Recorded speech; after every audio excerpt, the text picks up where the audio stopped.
Okay.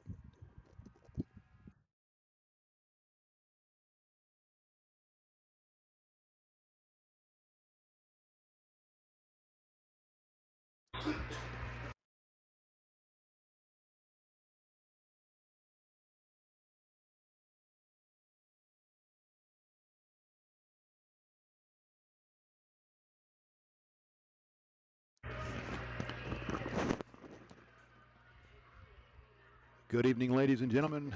Welcome to Schwartz Field for the 2025 Valley Baseball League. Tonight, the Winchester Royals play host to Northern Division rival Purcellville. The Cannons come up the road to take on the Royals. These teams meeting for just the third time this season. Last time they were supposed to meet, well, it was an interesting situation as the Royals took the field. Had one hitter hit. He got hit by a pitch, went to first base, and the umpire stopped the game and decided they couldn't continue because of lightning, and that's as far as they got. The Royals own a 2-games-to-nothing season series lead over the Cannons.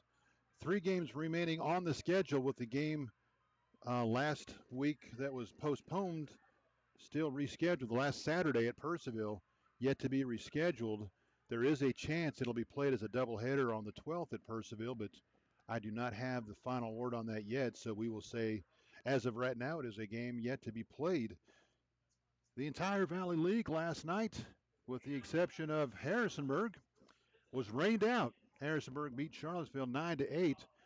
Covington at Woodstock, Stanton at Waynesboro, Front Royal at Purcellville, Culpeper at Strasburg, and Winchester at Newmarket all rained out and rescheduled. The Royals game has been moved to the 15th. The second day of the All-Star break, the Tuesday of the All-Star break, the Royals will travel to Newmarket to take on the Newmarket Rebels.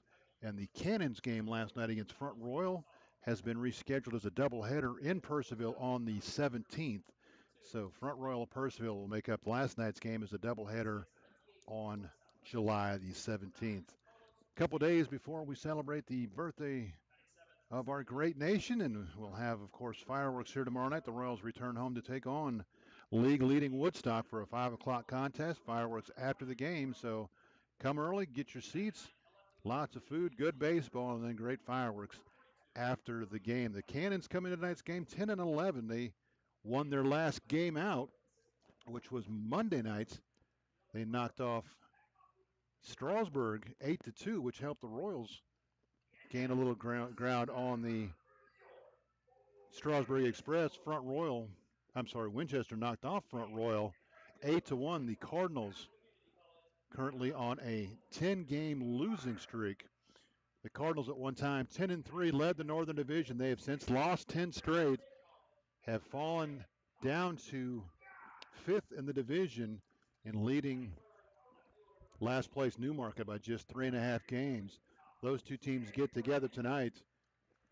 Newmarket has lost 9 of their last 10, and Front Royal has lost 10 straight. So somebody's going to win that game tonight in Newmarket. We'll take a look at the rest of the schedule as time permits. First, let's take a look at the starting lineups. First for the Purcellville Cannons, again 10-11. They are 4th in the Northern Division. They're a game and a half behind Winchester for 3rd, 6.5 behind Woodstock in the division standings. Leading off, Ethan Acevedo, center fielder from Indian Hills Community College. He's the second hitter to come to Winchester this week that leads the league in hitting. He is at the top of these standings right now, and we'll get into that a little bit later as the game gets going. Tony Fernandez, right fielder from St. Bonaventure, will bat second. Quinn Mayer, the third baseman from Virginia Commonwealth, bats third. Thomas Marcella, the first baseman from Western Kentucky, hitting cleanup. Ski Kono, the shortstop from Johnson University, will bat fifth. Colson Woods, designated hitter from North Central Texas College, bats sixth. Rohan Putz, second baseman from Kansas State University, will bat seventh. Ryan Gargett, the catcher from Eckerd College, bats eighth. Kobe White, the left fielder from LSU Shreveport, he'll bat ninth, play left. On the mound for the Cannons, Ryan Rushing, the left-hander from Indiana University. No record, comes with an earned run average of 1.42. We'll step aside as we honor America with the singing of our national anthem.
Royals and the Cannons getting set to do battle from Bridgeforth Field. Mark Sawyer on the call for tonight's game between these two Northern Division rivals. First of a two-game homestand for the Royals before they go on the road for three straights. The entire league takes Friday off, July the 4th, to honor the holiday and the nation's birthday. The Royals home again tomorrow night to take on Woodstock. On the mound for the Royals, Riley Morgan, left-hander from Shepherd College. He is making his fifth appearance. The Royals lineup will look like this. They're 13-11, third in the North. They're a half game behind Strasburg, 5 games behind league-leading Woodstock. Woodstock comes in with a league best 17-5 record. Leading off for the Royals, newcomer Cole Meyer, right fielder from Chattahoochee Valley Community College. He'll be followed by Connor Guy, center fielder from St. John's River State. Todd Abraham, the left fielder from Binghamton University, will bat third. Parker Fry, the designated hitter, hits cleanup. He's from East Strasburg. John Emmendorfer, third baseman from Charleston Southern, will hit fifth. Nick Avignano, the first baseman from Richard Stockton College of New Jersey, hits sixth. A.J. Labruciano, the second baseman from Rider University, will hit seventh.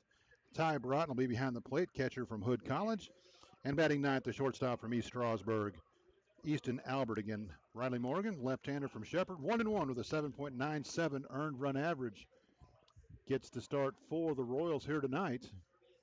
And for whatever reason, in my pregame preparations, I didn't pull up the Royal stats. I got everything else up there you could possibly want to know, except for what the guys playing in the game have done this season.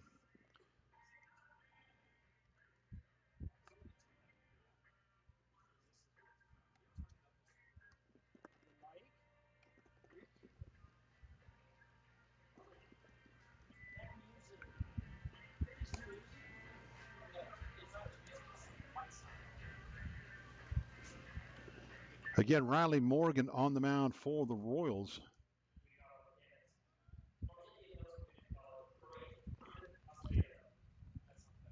Morgan making his fifth start, fifth appearance, 14 2/3 innings, 24 hits, 15 walks, 13 strikeouts.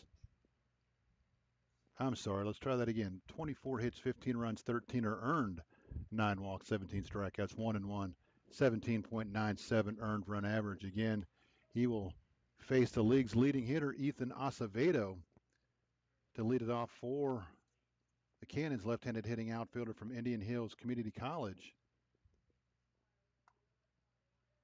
The 1-0 is in there for a strike, 1-1. Acevedo.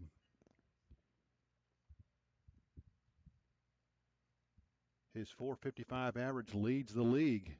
The 1-1 grounded towards second. Up with it is Labruciano on to first in time. So Acevedo grounds out to start the game. That'll bring up Tony Fernandez. And we'll get you the rest of Acevedo's numbers next time he comes around. Tony Fernandez, the right fielder. He is second in the team for the Cannons with a .342 average. He's playing in his 20th game, 25 for 73. 3 home runs, 17 RBIs. Fernandez, the number 2 hitter for Purcellville, has more home runs than anybody on the Royals roster as a team that pitch in there for a strike, 0-1. As a team, Purcellville, 14 home runs on the season. They're hitting .252. Popped up. Avignano will come in and make the catch in foul territory. So quickly 2 outs here in the first. The Cannons right behind the Royals in the league hitting. Winchester comes in 5th as a team, hitting with a .256 average. Purcellville right behind with a .252 average. Left-handed hitting Quinn Mayer, the third baseman from Virginia Commonwealth, another left-handed hitter. First pitch misses, catches the outside corner, 0-1.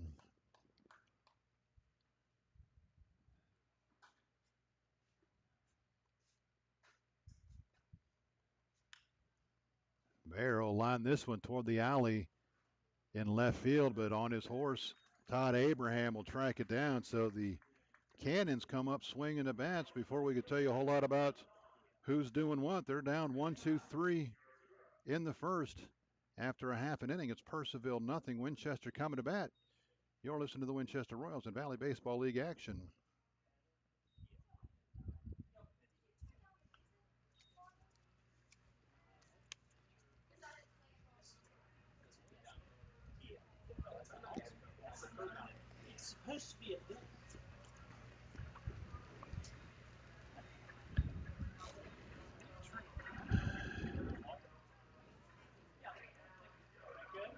Left-hander Ryan Rushing on the mound for the Cannons.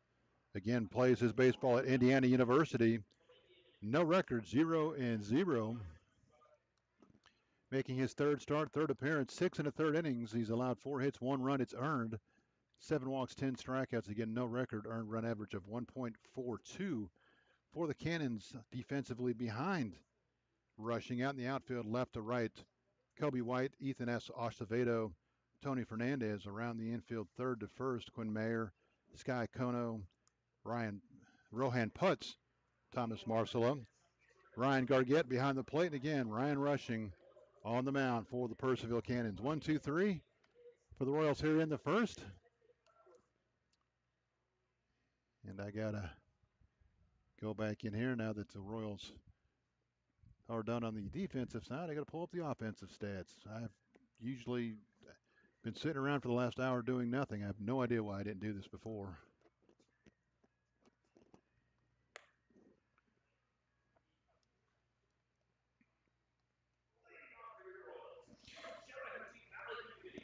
The first Royals hitter will be easy because he's playing in his first game for the Royals. Cole Meyer, right fielder from Chattahoochee Valley Community College, just into town. We'll lead off for the Royals and see if he can't get something going for the Royals and introduce himself to his new crowd. First pitch upstairs for a ball, 1-0. Connor Guy on deck. He leads the league in walks and second in the league in stolen bases. The 1-0 to Meyer, right-handed hitting outfielder, off the plate for a ball, 2-0.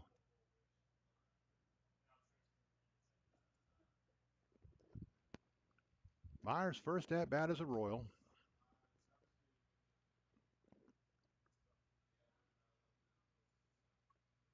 That's upstairs, 3-0.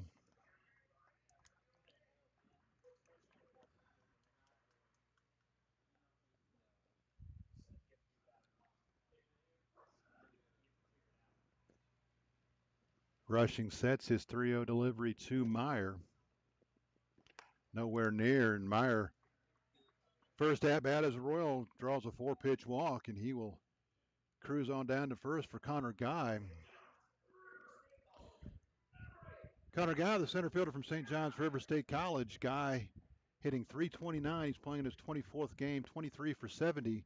2 home runs, 9 RBIs. Hit a 3-run home run here the other night against Front Royal. Again, leads the league with 31 walks. Second in the league with 17 stolen bases, 17 for 21 in stolen bases. Left-handed hitting center fielder. First pitch, high and tight. 1-0, and Rushing is missed with the first 5 he has thrown. See what the Royals do with their new leadoff hitter at first. Rushing hasn't thrown a strike yet, so you got to believe they'll make him come with a strike before they do too much. The 1-0. There's a slider in there for a strike. Count evens up 1-1.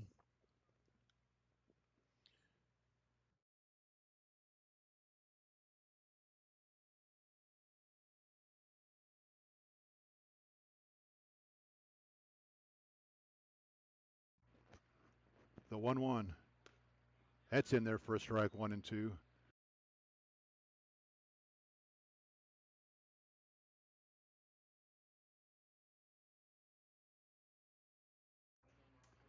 Ball and 2 strikes to Connor Guy. Runner at first, nobody out. We are just underway, bottom of the first. Royals and the Cannons.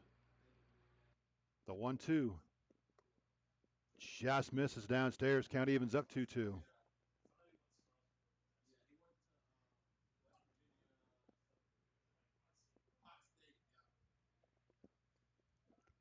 Two balls, 2 strikes, nobody out. Royals trying to get on the early jump. The 2-2. That'll miss high and tight. 3-2. First time these two teams got together in Purcellville, they win extra innings. The Royals won it in 10. I believe the final was 6-5.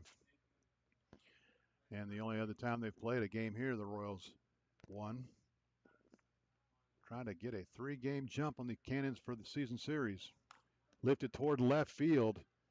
Kobe White over. He's going to be there to make the catch. Looked like Acevedo might call him off, but White able to track it down for out number 1 here in the Royals first.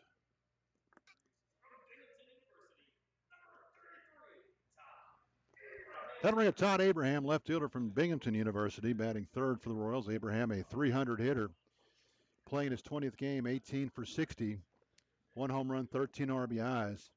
He is 6th in the league in walks with 17, tied for 6th. The 1-0 to Abraham downstairs for a ball, 1-0.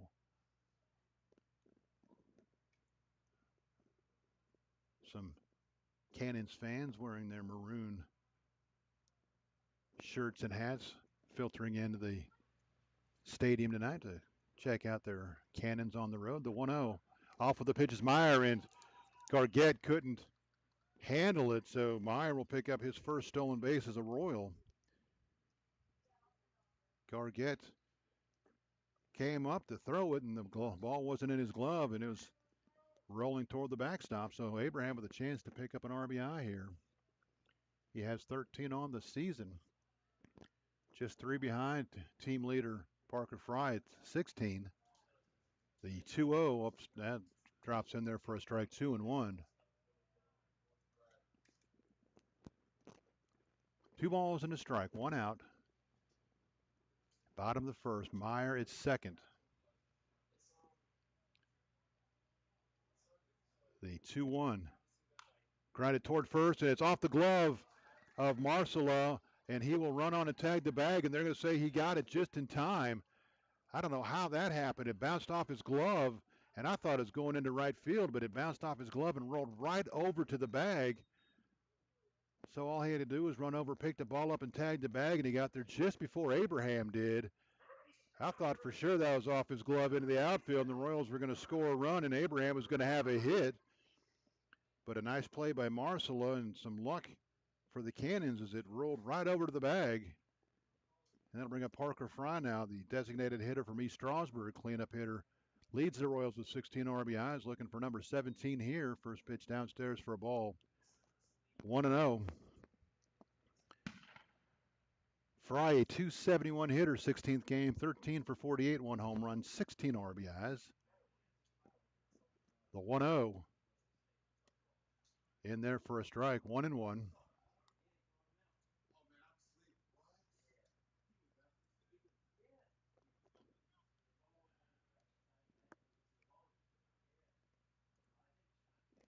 Rushing comes set. He'll check the runner, the 1-1.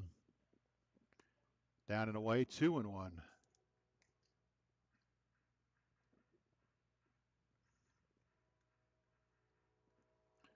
2 balls and a strike, 2 outs, bottom of the first.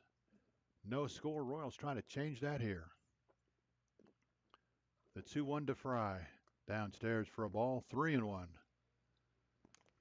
Leadoff walk. He stole second. He's at third now with 2 outs. Trying to score his first run as a Royal.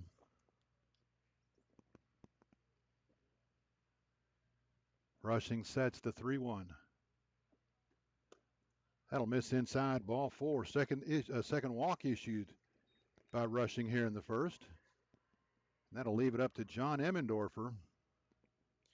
Emmendorfer, the third baseman from Charleston Southern.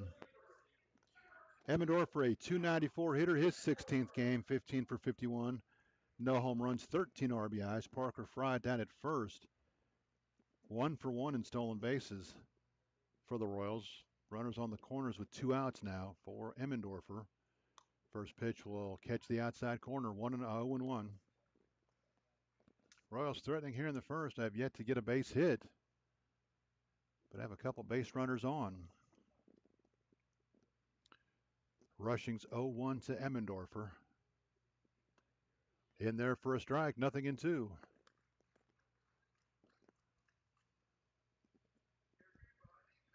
Ryan Rushing trying to work around a couple of first inning walks here. keep the Royals off the board. The 0-2 to Emmendorfer. Line toward right center field. That's going to jump in the gap. It's down for a base hit. Fry's going to round second. He's going to head to third. And it's going to be a 2-out RBI single for John Emmendorfer. And the Royals jump on top. Meyer scores easily from third. Fry goes first to third. And that'll bring up the first baseman, Nick Avignano. Avignano from Richard Stockton College of New Jersey. Right-handed hitting first baseman, hitting 200 on the season. His 18th game, 12 for 60, 2 home runs, 6 RBIs. His 2 home runs lead the Royals. First pitch off the plate for a ball. 1-0. He is tied with Connor Guy. Guy hit his second here the other night against Front Royal. The 1-0. Popped it up. Let's see if they have room. Marcelo is going to give it a look, but he is going to run out of real estate as it'll fall foul down beyond the first base bleachers for a foul ball. 1-1 the count on the Royals. First baseman Nick Avignano. Fry at third. Emmendorfer at first. Royals on the board with a run here in the first, trying to add to it. Rushing sets the 1-1. Check swing. They're gonna ask for help. He's gonna say he did not go. 2-1 the count. Emmendorfer 2 for 2 in stolen bases for the Royals, if you're thinking along those lines. The 2-1 swung on and missed. Good breaking ball. Avignano swung over the top of it. Count evens up 2-2.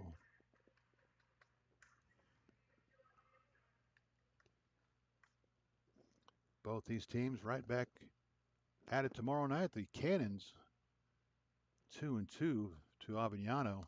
Strike 3 called on the outside corner. Avignano thought it was outside, but he will strike out 2 in the inning. We'll get back to my thought on the Cannons here in a minute. For the Royals, a run ahead, no errors. They will leave 2 on base. Your score after 1 complete. Winchester 1, Purcellville nothing. You're listening to the Winchester Royals Valley Baseball League action.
Riley Morgan back to the mound for the Royals. Left-hander set the Cannons down in order in the first. He'll face 4, 5, 6, Marcelo, Cono, and Woods here in the Purcellville second. Defensively for the Royals, out in the outfield, left to right, Todd Abraham, Connor Guy, Cole Meyer.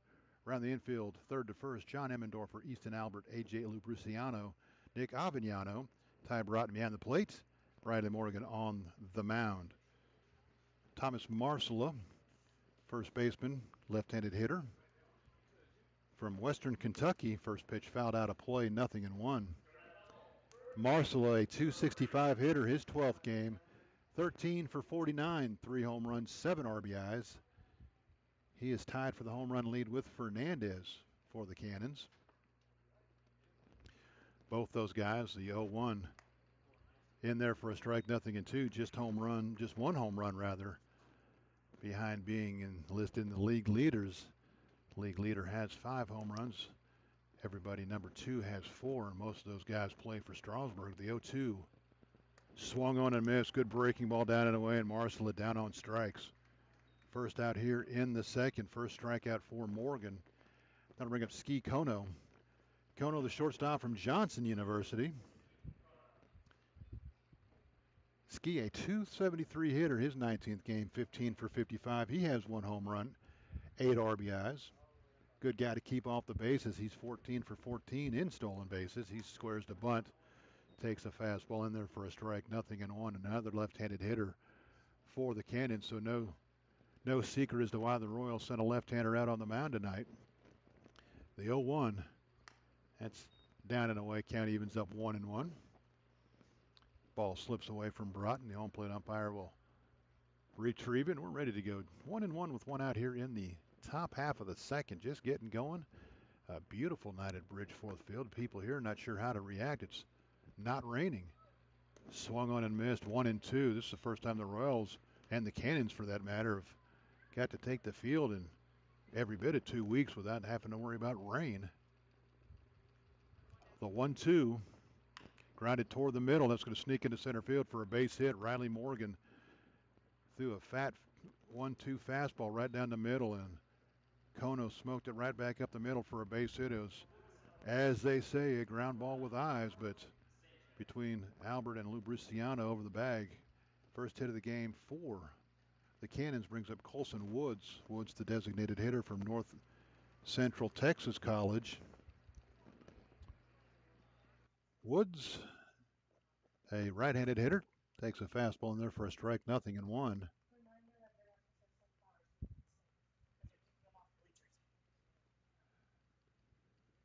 Colson Woods. Don't see him on their stat sheet for the throw to first. Back in time is plenty of time as Kono.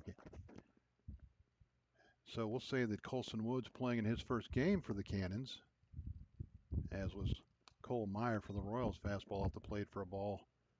Count evens up 1-1. We'll double check and make sure I'm not missing him somewhere, which I have been known to do. But I do not see, don't see Colson Woods.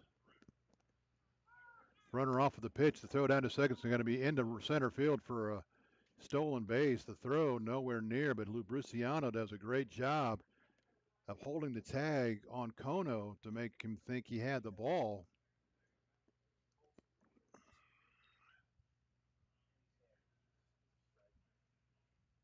So Kono steals his 15th of the year, and he'll be in scoring position now with 1 out for Woods, looking for his first RBI as a Cannon. Conan perfect, 15 for 15 in stolen bases, and looked like he might be shaken up on the slide as they're going to go out and take a look at him. And he's telling everybody, I'm fine. Go back to the dugout. I'm okay.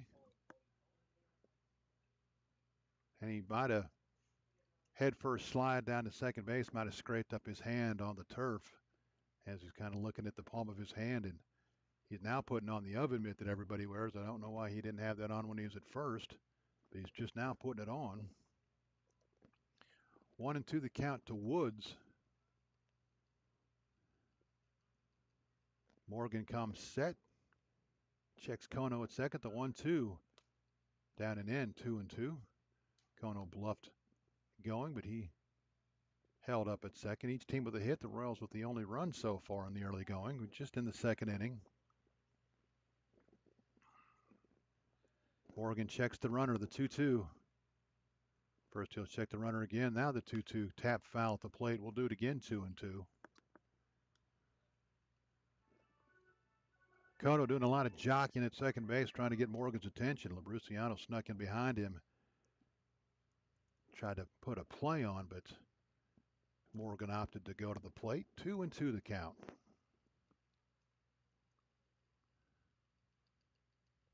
Grounded toward short. It's going to get past Blaubert into center field. Guy up with it. The throw to the plate is going to be cut off, not in time, and it's going to get away. And now the Royals throwing it around a little bit as Woods will go into second base on the throw home, and they may very well charge an error on that as he was holding up until the ball got away. It'll be an RBI for Colson Woods, his first RBI of the season, first hit for the Cannons. And they'll tie the game up as Kono scores from second.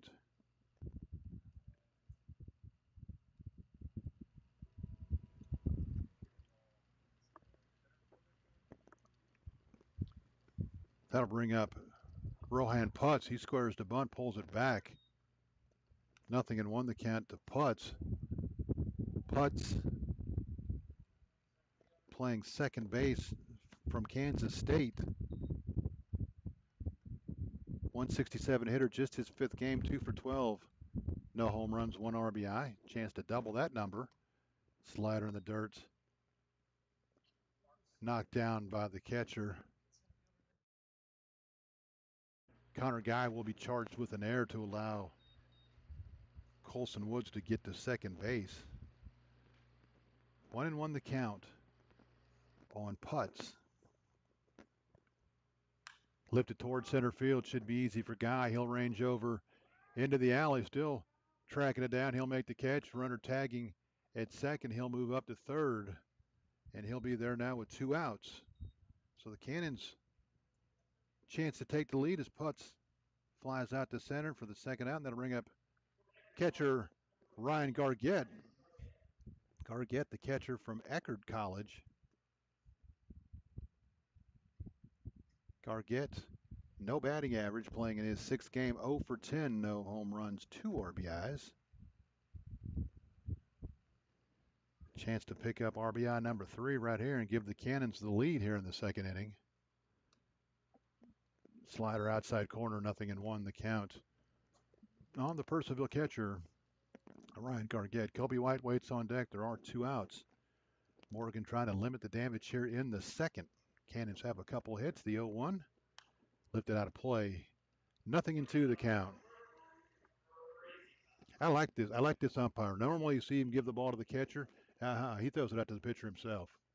He says, I got this, Hoss. You just worry about catching it. I'll get it out there. 0-2 the count on Gargett. Swung on and missed. He's going to get away from the catcher, and everybody's going to be safe. The Cannons are going to take the lead. Gargett strikes out, but he gets to first as the ball gets away from Broughton and goes all the way to the backstop. So a tough break for the Royals as Woods will score the lead run. See how they scored. It's going to be a K, either a pass ball or a wild pitch. Wild pitch. Charge to Morgan, and the Cannons have grabbed the 2-1 lead here. And now you see that air come back to hurt the Royals. First pitch to Kobe White in there for a strike, 0-1. White, the left fielder from the Louisiana State University Shreveport. A 182 hitter, his 12th game, 6 for 33, no home runs, 5 RBIs. No RBI on the run scored by Woods as he scored on the wild pitch. The 0-2, that's going to miss down and away. So the air got him into scoring position. Fly ball got him to third, and the wild pitch scores the run. It'll be an unearned run, but it'll count on the scoreboard. And the Cannons have the lead now, 2-1. The 1-2, that'll miss outside, 2-2. White, another left-handed hitter in the Purcellville lineup. It all goes back to the 1-2 pitch that Kono lined into center field to start the inning with 1 out. The 2-2 fouled into the screen. Kobe White did a good job of getting a piece of that and staying alive. 2 runs, 2 hits, no errors for the Cannons, a run, a hit, an error for the Royals. Royals scored a run in the first. Purcellville 2 here in the second. The 2-2 throw to first. And Avignano almost wasn't paying attention as he just kind of standing there in front of the runner. And he was looking toward the plate, so good thing that Morgan didn't throw it with some authority. Popped up. Emmendorfer's going to give it a look. Let's see if he's got room, and he will not. It'll fall out of play beyond the Royals dugout. 2-2 the count on Kobe White. Cannons trying to add to a 2-1 lead. They have taken the lead here in the second inning with a couple of runs. Now the home plate umpire making sure everybody's back in their positions before he lets Morgan get back on the mound. He's ready to go now. 2 balls, 2 strikes, 2 outs. Gargett at first, the 2-2. Another slider that he got a piece of and fouled it out of play. Count remains 2-2. The home plate umpire's got to go to the Royals dugout and get a new supply of baseballs as Kobe White has fouled 2 or 3 out of play.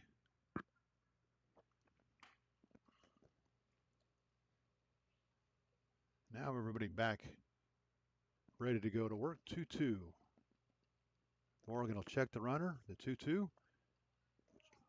Check swing. He held up. Count runs full. 3-2. Now Gargett will have the head start from first. He'll be off with the pitch.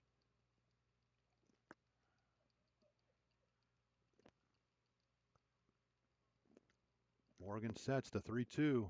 And he missed inside. The home plate umpire almost called it a strike, but he thought, it's inside. He wanted to call it, but it was inside, and White draws the walk. And the 8-9 hitters get on base here in the second by a wild pitch third strike and a walk. And now the Cannons have another runner in scoring position for the top hitter in the league. Eason Acevedo came in hitting .455 on the season. Left-handed hitting outfielder. Playing in his 16th game, again, .455 average. 20 for 44. Yep, you heard me. 20 for 44. No home runs, 6 RBIs. First pitch off the plate for a ball. 1-0. Base hit here, and the Cannons will extend the lead. The 1-0. Down and away, 2-0. So Morgan was out of the inning, but they couldn't complete the strikeout. He has since walked the number 9 hitter and back to the top of the order for Purcellville. The 2-0. Sharply hit toward second base. Labruciano on his belly to make the play. From his knees will throw on to first. Acevedo hit it well, but hit it right to the Royals second baseman, who made a great play to get the Royals out of the inning. For the Cannons, they scored 2 runs. They had 2 hits, 1 Royals error, and the Cannons will leave 2 on base. Your score after an inning and a half is now Purcellville 2, Winchester 1. You're listening to the Winchester Royals in Valley Baseball League action.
Welcome back to Bridgeforth Field, Winchester, Virginia, home of the Winchester Royals and Valley Baseball League action. We go to the bottom of the second. Royals down a run now. Ryan Rushing back to the mound for Purcellville out there for his first inning with the lead. He'll face the bottom of the Royals order. 7, 8, 9, Labruciano, Broughton, and Easton Albert. Labruciano from Rider University, second baseman, had a good night here the other night. He was robbed of a hit and an RBI that he picked up in the bottom half of the sixth, but with the lightning and the rain coming, the bottom half of the sixth was erased. First pitch to Labruciano in there for a strike. 0-1.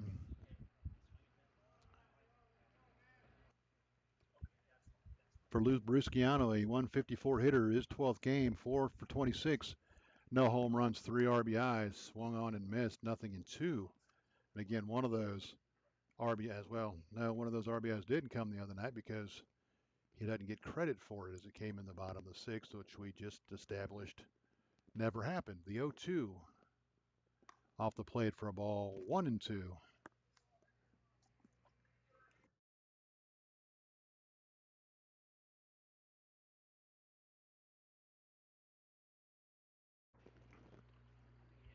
The 1-2. Grounded up the middle. Into center field for a base hit. Labrusciano got a fat 1-2 pitch, and he got it just past Ski Kono, who went to his knees to try to knock it down, but couldn't come up with it. So the Royals have their second leadoff hitter on here in 2 innings. Going to bring up Ty Broughton. Broughton, one of the newest Royals. He caught here the other night. Of course, the game only went 5 innings, so didn't have a whole lot of at-bats. First pitch to Broughton, the catcher from Hood College, in there for a strike. I think Broughton did get a hit. Yes, he was 1 for 2 with a walk. No home runs, no RBIs, playing in just his second game for the Royals. Fouled out of play, 0-2. Labrusciano down at first. Let's pull him back up real quick. AJ on the year has yet to attempt a stolen base for the Royals. The 0-2 to Broughton. Off the plate for a ball, 1-2. Easton Albert waits on deck, hitting in the 9-hole tonight, shortstop for the Royals. He'd like to get to the plate with the tying run in scoring position, see what he can do. The 1-2 to Broughton. Down in the dirt, knocked down by Gargett to keep Labrusciano at first base.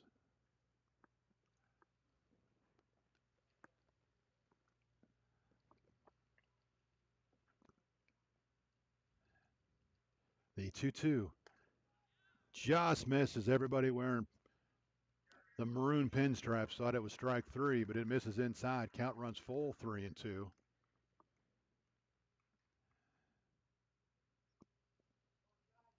Rushing has this sign, checks the runner at first. The 3-2. Misses upstairs, and he lost him. Broughton works the walk. He comes all the way back. And they'll be on first and second with no outs for Easton Albert. And we'll see if they ask him to drive down a bunt. I'm sure the Royals would like to see him get 2 runners into scoring position for the top of the order. If I was a betting man, I'm thinking we're going to see a bunt here. Albert on the season, a .256 hitter, his 14th game, 11 for 43. No home runs, 4 RBIs. I think he attempted a bunt, a sacrifice bunt, earlier in the season, but it was unsuccessful because I think they threw the runner out at third base. And this first attempt is fouled off toward the Purcellville dugout. 0-1 the count on the Royals shortstop, Easton Albert. Each team with 2 hits. The Royals have the only error. The Cannons have the lead, 2-1. Albert trying to change that here. He squares the 0-1 off the plate for a ball, 1-1. Labrusciano, a leadoff single at second. Ty Broughton walked. He's at first. Nobody out. Albert trying to move him around. The 1-1 misses outside. 2-1. And the Royals are perfectly fine if Rushing wants to walk Albert to get to the top of the order. They have no problem with that at all. See if Connor Guy can't put a charge into this home crowd. The 2-1 to Albert. Downstairs. Oh, they called it a strike. I thought it was down. I think Easton did too. Count evens up 2-2. A big difference between 3-1 and 2-2. See if the Royals leave it on. 2-2 with Albert at the plate and nobody out. I thought it was downstairs, but everybody knows I'm about half blind to begin with. The 2-2 not bunting. Off the end of the bat down the first base line and gets past Marcella, but rolls foul, and that would have worked as a bunt had it stayed fair. But it trickled foul. Count remains 2-2. Albert 6 RBIs. He had 3 of those in Front Royal earlier. The 2-2. That'll miss outside. Count runs full, 3-2. So Albert has worked it full now after falling behind in the count, and he's an opportunity to get on the bases here. Rushing has already walked 3. Fouled out of play. We'll do it again. 3-2. He walked 2 in the first inning. 1 came in to score. He's walked 1 here in the second. I believe he only had 6 walks coming in to the game. Let's double check that number. The 3-2 to Albert, and that's going to miss outside. Ball 4, and the Royals are going to have him loaded. So Ryan Rushing, who came into the game for the Cannons,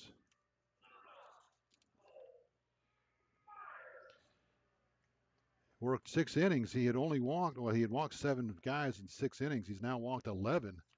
Royals have him loaded now for Connor Guy. Guy walked his first time up, came around to score. Scored the only Royals run so far. Chance to add to his 6 RBIs. The first pitch. Popped it up. Oh, he popped up the first pitch. Marcella calling everybody off, and now it's going to fall, and nice catch by Gargett. I guess Gargett called him off, and the Cannons dugout telling Marcella he's got to make that play. That's his ball, but Gargett falling to the turf made the catch. So first pitch swinging Cole Meyer. I've got the wrong guy hitting. Cole Meyer popped it up. Now it's Connor Guy at the plate with 1 out and the bases loaded. I forgot about Meyer as I was looking at Rushing's walks. Now Connor Guy with 6 RBIs stands in. Swings and misses a slider down and in. 0-1. Meyer did walk, stole second, and scored the only Royals run. Guy 0 for 1. Flew has left his first time up. Swung on and missed. Fastball up and in, and Guy took a hack at it. Gargett threw behind the runner at third, but he's able to dive back in safely. So after the bases were loaded with nobody out, now the Royals 1 out, 0-2 on Guy. Swung on and missed. He struck him out on 3 pitches. So just like that, what started out as a really nice inning for the Royals is starting to fizzle away.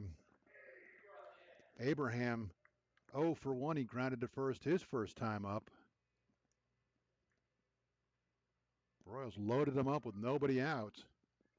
Now in danger of not getting anything out of it. Up to Todd Abraham now. Slider down and away, 1-0, and I think he started everybody that same pitch. If everybody else had laid off that pitch, he might have been ahead in the count. The 1-0 to Abraham. Fastball in there for a strike. Count evens up 1-1. Rushing trying to get out of a bases loaded, nobody out jam with no damage. He sets, he'll check the runners. The 1-1 to Abraham. Slider will miss outside, 2-1.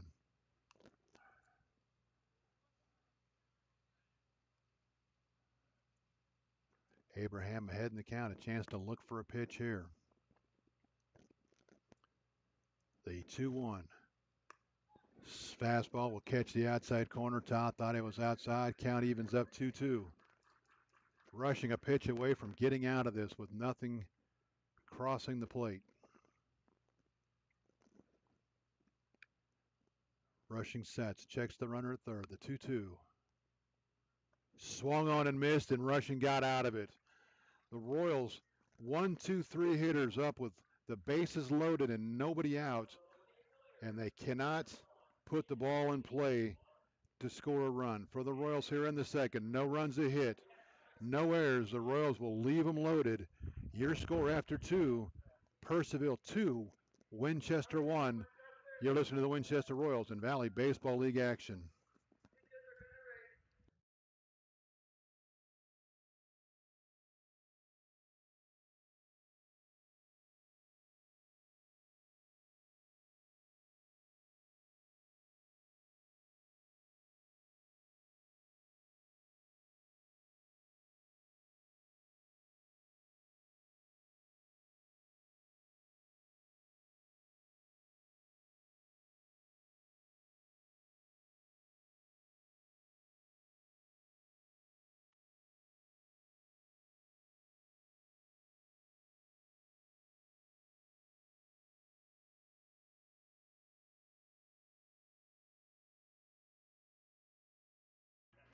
We go to the third. Royals down a run. Golden opportunity to get on the board in the second. Slips away.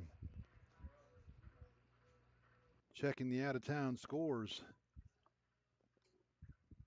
Strasburg's at Woodstock. They got going at 6 o'clock. They're in the top of the sixth. Woodstock leads 6-5. Top of the fifth, Covington leads Charlottesville 3-2. Waynesboro and Harrisonburg, they're 2-2 in the bottom of the third. Culpeper leads Stanton 3-0. They're in the top of the third. And in the bottom of the first, the Front Royal Cardinals looking to snap a 10-game losing streak. They lead Newmarket 3-0, but a long way to go in that one. 2, 3, 4 hitters to hit for the Cannons here in the third. Fernandez, Mayer, and Marcella. Fernandez 0 for 1. He popped his first time up.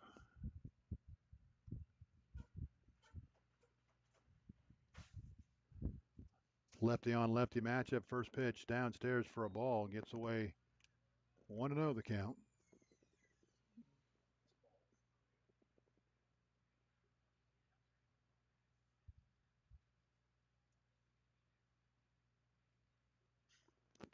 The 1-0.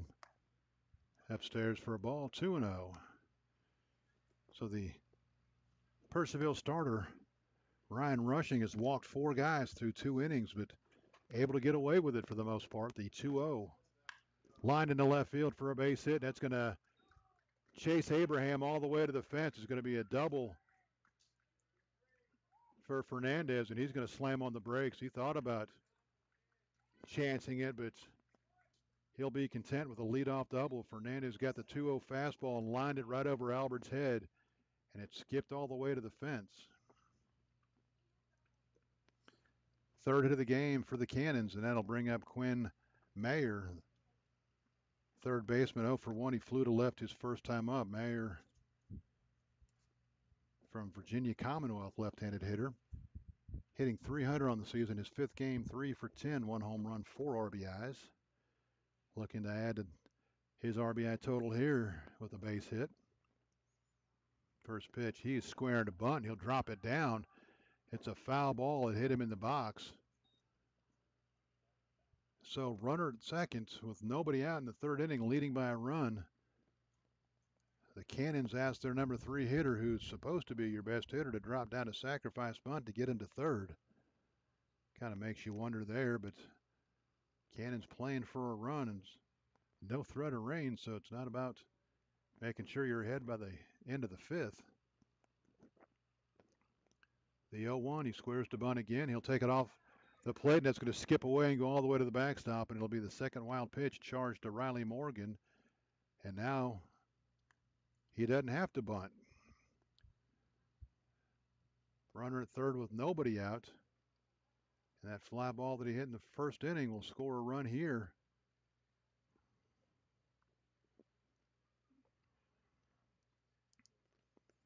Royals bases loaded, nobody out. Leadoff hitter popped to the catcher. 2 and 3 guys struck out swinging. 2 in the inning. That pitch off the plate for a ball. 2-1.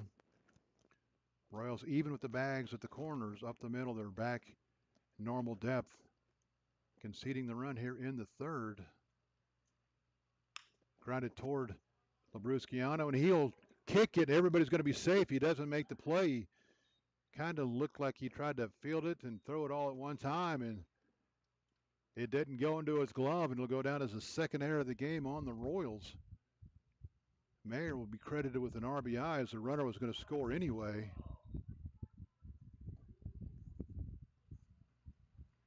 But Purcellville, a leadoff double, a wild pitch, and an error, and they've added to their lead here. Still nobody out for Marcella, who struck out his first time up. He's 0 for 1.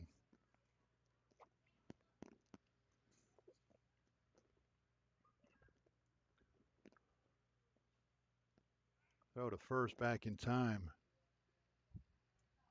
The runner at first. Nobody out. Cleanup hitter Thomas Marcella hitting for the Cannons. Royals not putting their best foot forward here so far tonight. The 1-0. That's grounded sharply to Easton Albert at short. He'll flip to second. He can't get it out of his glove. Then he'll throw it to first, and he throws it away. Goodness gracious, the Royals are coming apart at the seams here in the third inning. Albert dove, made the stop, got to his knees. He went to throw it to second, couldn't get it out of his glove, so he tried to throw it to first from his knees, and he threw wildly past the bag. Everybody's going to be safe. It'll probably go as an infield hit and an error if I was a guessing man. So Marcelo will be credited with a base hit, and then everybody moves up on the E6. Third error of the game for the Royals, second error of the inning. It's a Royals team that hadn't made an error in the last couple of games, and all of a sudden, the first pitch, and that's going to get past the catcher and go all the way to the backstop. What is going on here tonight? It'll be a wild pitch, another wild pitch charged to Morgan. Second wild pitch of the inning to go with 2 errors in the inning. The Cannons have already scored twice. The Royals are in on the infield trying to cut the runner off of the plate. That ball is going to be lined into right field for a base hit, and it's 5-1. And right now the Cannons are pouring it on. Ski Kono, his second hit of the game, drives in a run. Marcelo scores easily. The Cannons have scored 3 times here in the fifth. Still nobody out. Kono at first. He stole his 15th of the season last inning. He's there with nobody out here in the third. For Colson Woods, who singled and scored his first time up. First pitch swinging. He'll lift it to left. Abraham will make the catch and get it back into the infield. First out of the inning for Purcellville. That'll bring up Rohan Putz. Putz flew to center his first time up. He's 0 for 1. 3 hits, 2 errors, 2 wild pitches here in the third inning. The Cannons have taken their 2-1 lead and made it 5-1 now. That'll miss downstairs and knocked down by Broughton to keep it from being another wild pitch and putting another runner in scoring position.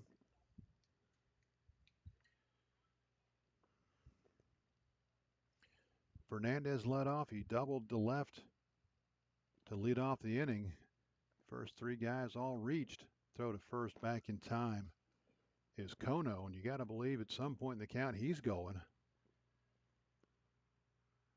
15 for 15 in stolen bases. He's right behind Connor Guy at the top of the league leaders. The 1-0. That's off the plate for a ball. 2-0. So the Royals, a chance to take the lead with the bases loaded and nobody out in the bottom of the second. Couldn't do it. And the Cannons making them pay here with a 3-run third.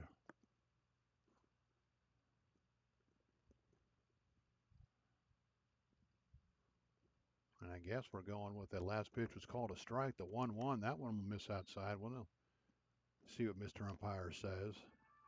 I thought he said it was off the plate. And of course, now that I want him to, he's not going to tell me the count. So we'll go with 2-1. The count on Putz here. Another throw to first back in time is Kono.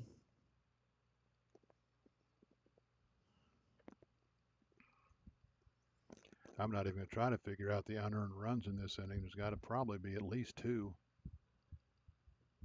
Grounded toward third. Emmendorfer up with it. He'll throw to second in time for 1. On to first. Not going to be in time.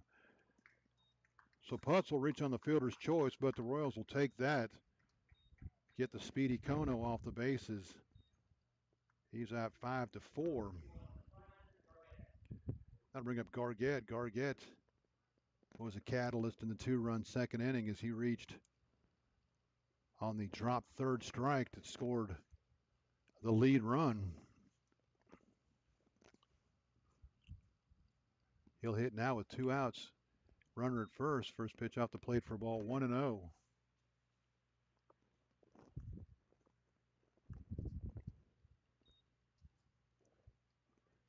Morgan sets the 1-0. Swung on and missed, 1-1.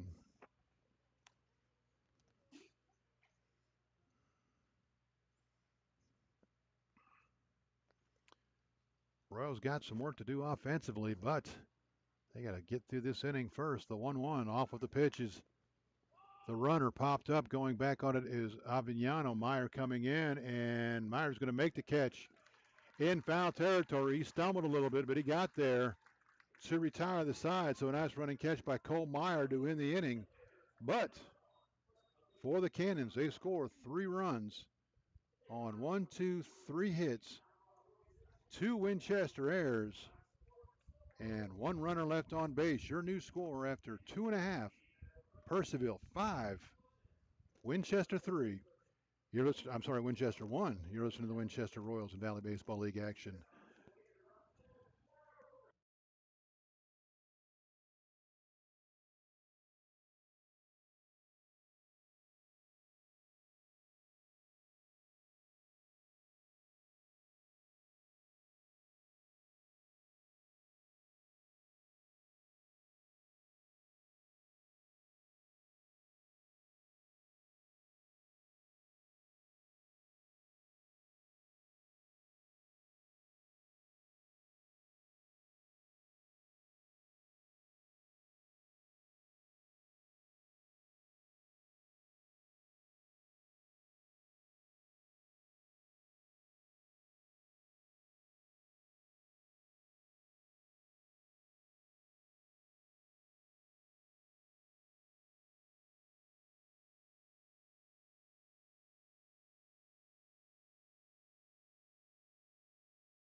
We go to the bottom of the third. The Royals with work to do. Ryan Rushing back to the mound for the Cannons. His lead has increased as we go to the bottom of the third. Royals now trail at 5-1. They scored the run in the first inning.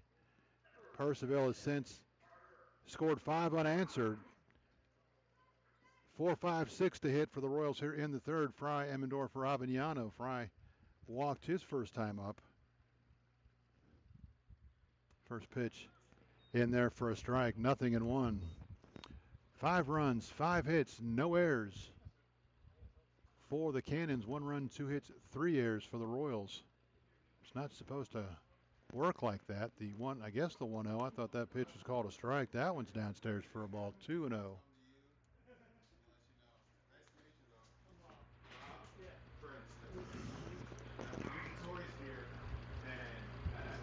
The 2-0. That's in there for a strike. 2-1.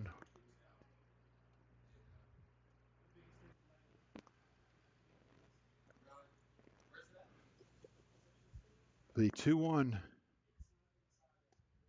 That's in there for a strike. Count evens up 2-2.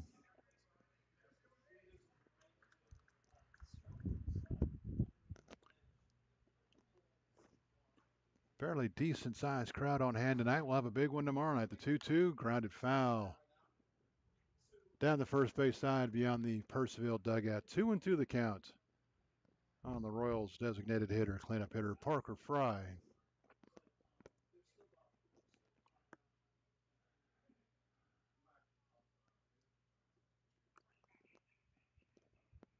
The 2-2 grounded toward first. Marshall up with it. He will run over and tag the bag.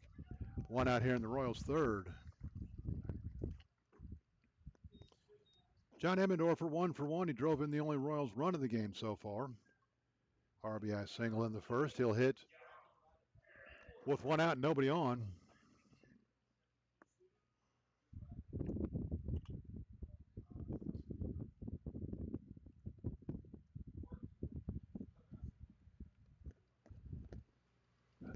First pitch to Emmendorfer.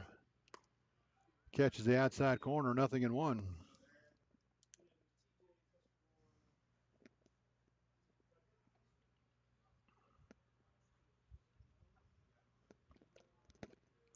The 0-1.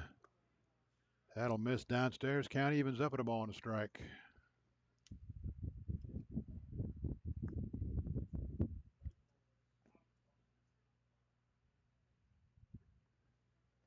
The 1-1. Line foul out of play. 1-2. That one gets over the fence out into Jim Barnett Park for a youngster that's going to have to track it down. He's going to have to work for that icy pop, and he's not even going to try to work. He's just going to jump the fence. Good thing they didn't see him do that. They'd have scolded him for that one. The 1-2. That'll miss outside. Count 2-2.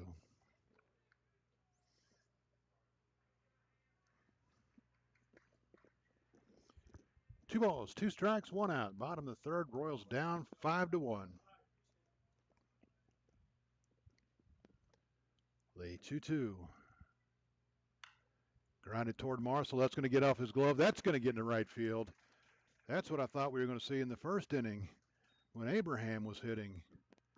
And it didn't work out that way. That'll bring up Avignano. Avignano struck out looking to end the first. It will go as a hit for Emmendorfer. Emmendorfer has 2 of the 3 Royals hits. Avignano will hit now with the runner at first and 1 out. This crowd would like to see him hit one off the scoreboard. Fouled out of play. 0-1.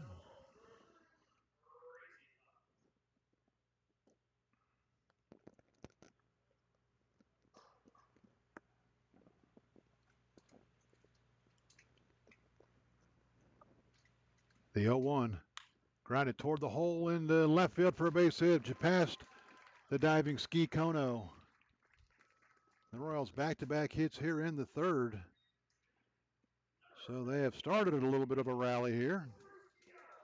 That'll bring up Labrusciano. He has the other hit for the Royals. He singled in the second, was stranded at third after the Royals loaded him up but couldn't push him across. See if AJ can't run one up the alley and pick himself up a couple RBIs here. 4, 5, 6 hitters for the Royals have all 4 hits. AJ squares the bunt and he'll push it foul toward the Purcellville dugout. 0-1. And I don't think he was bunting for a sacrifice. I think he was trying to get himself, I think he was trying to push it past Flushing, knowing that Putz is holding the runner at second. If he gets it by rushing in that area right there, the Royals are going to have him loaded again. The 0-1. Swung on and missed. He threw a fastball by him. 0-2. No balls, 2 strikes, 1 out. Royals trying to mount a little bit of a comeback here in the third. The 0-1, or the 0-2 rather. Downstairs count 1-2.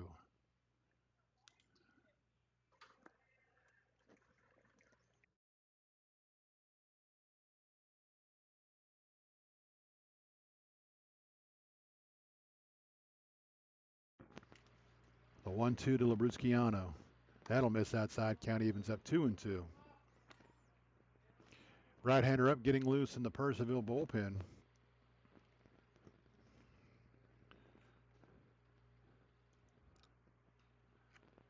Rushing has his sign. He'll come set. The 2-2. Fouled out of play. We'll do it again. 2-2.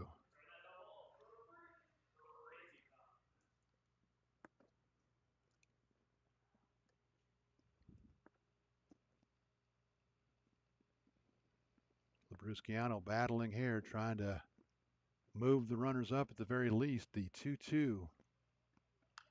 Lifted down the right side, but that's going to hook foul. Got a pitch down and away. He just tried to flare it. He was able to flare it out of the zone and stay alive in the count.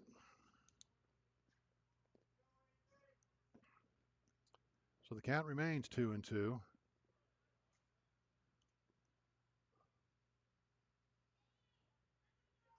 Rushing's 2-2. Line into right field or left field for a base hit.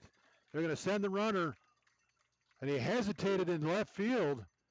I think if he comes up throwing, Kobe White's got a chance to throw the runner out at the plate, but he hesitated and didn't make the throw right away. Labrusciano picks up his second hit of the game, an RBI single, and that might be the end of the line for Ryan Rushing as Ebbendorfer scores.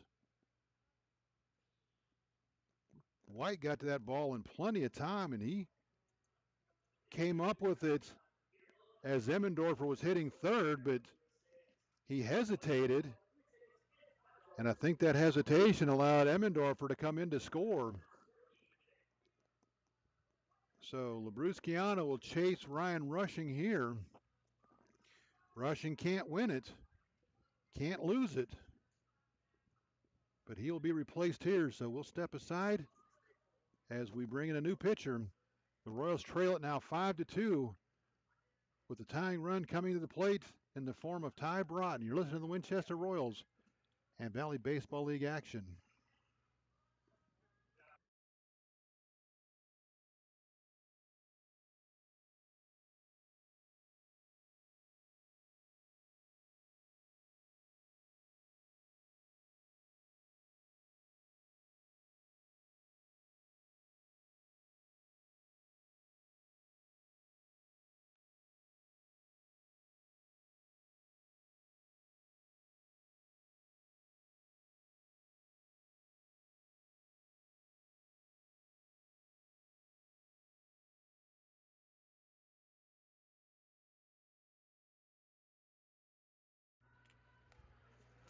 New pitcher for the Purcellville Cannons from Dyersburg State Community College, Merrick Beamish.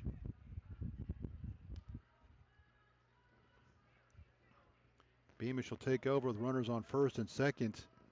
One out here in the third. Beamish for the Cannons on the season, making his sixth appearance, all in relief. He's worked 4 1/3 innings, allowed 4 hits, 5 runs. They're all earned, 5 walks, 5 strikeouts.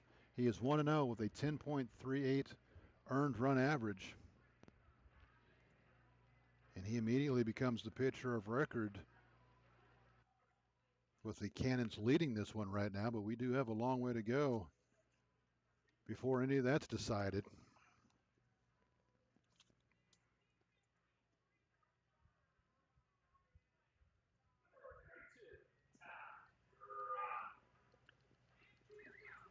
Broughton walked his first time up.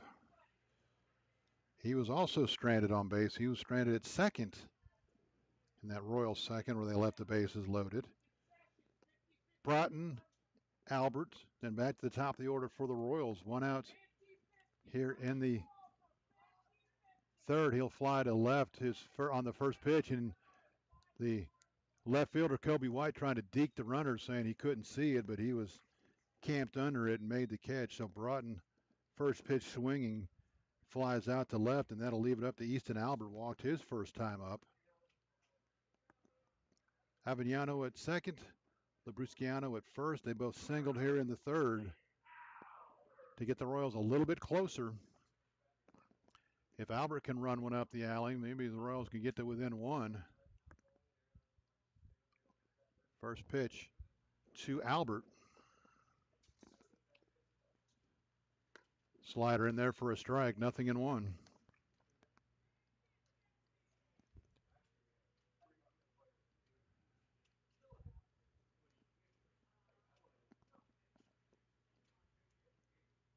Check of the runners, the 0-1 to Albert.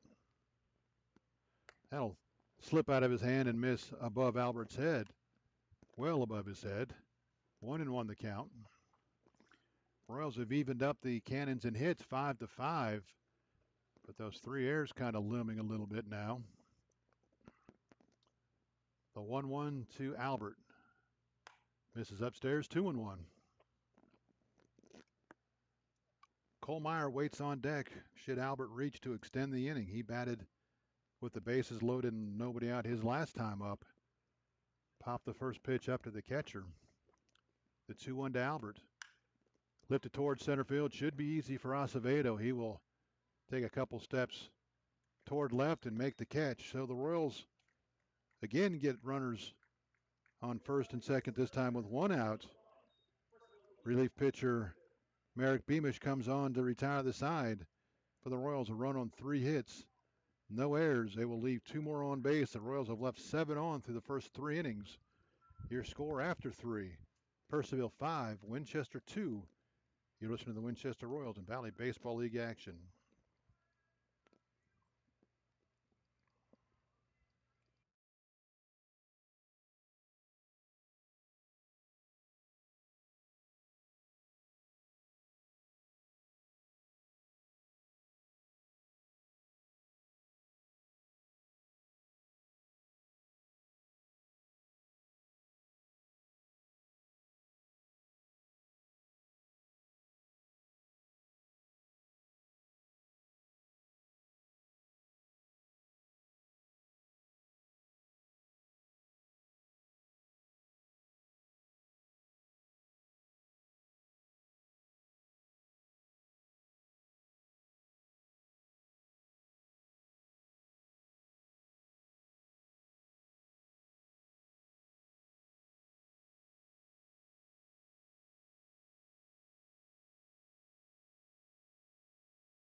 Like the Cannons last half inning, the Royals will go to the bullpen. Right-hander from Long Island University, Dominic Vasello will be the new pitcher.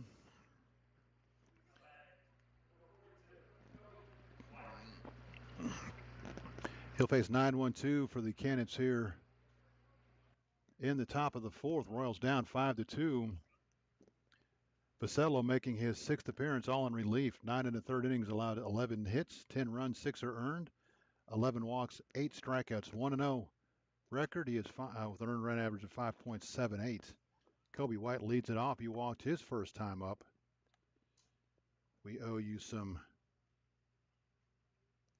numbers from the starters, so we will try to piece those together.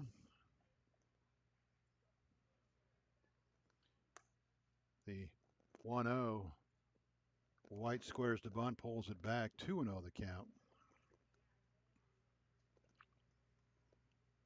Ryan Rushing goes 2 1/3 for the Cannons. The 2-0 grounded toward first, and that's going to be a foul ball. Just missed getting that over the bag, and if he gets out a little bit closer to the bag, that's in the corner for at least a double. Rushing allows 5 hits, 2 runs, they're both earned.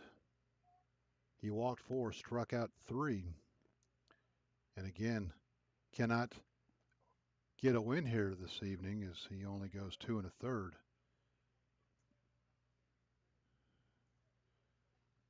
Vasello will hit White with the 2-1 pitch. It slided, it came all the way in and got White on the foot, so White will reach via the free pass for the second time here this evening. He's walked and been hit by a pitch.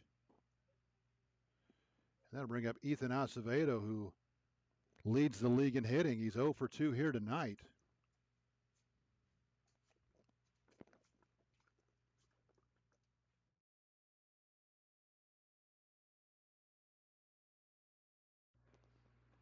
First pitch to Acevedo. He squares the bunt, takes it for a ball downstairs. 1-0. Morgan goes 3 innings for the Royals. He allows 5 runs, 3 are earned,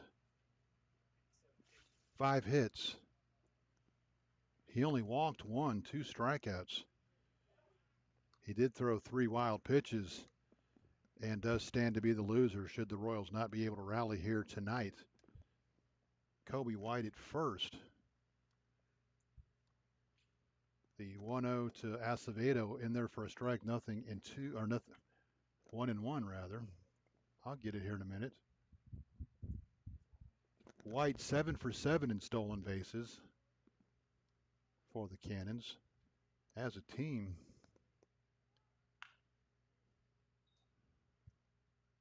Well, I don't know where they're.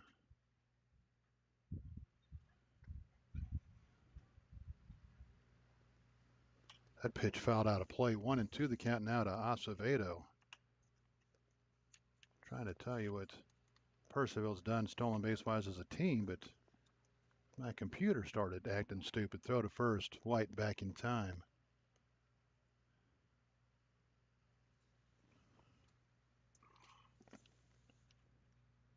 Well, I'm bound determined to get that answer here. Swung on and missed. Acevedo down on strike, so I don't want to jinx it here as we're only in the 4th inning, but for the second time in less than a week, the league's leading hitter has come to town, and so far he's gone 0 for Topher Jones for Strasburg was here the other night.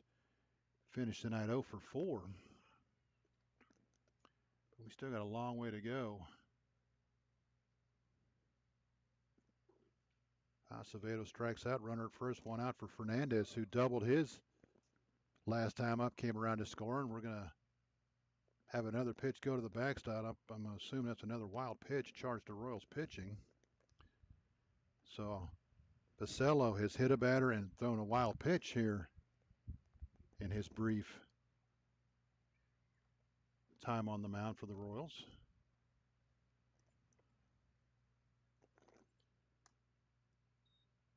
The 1-0 misses downstairs, 2-0.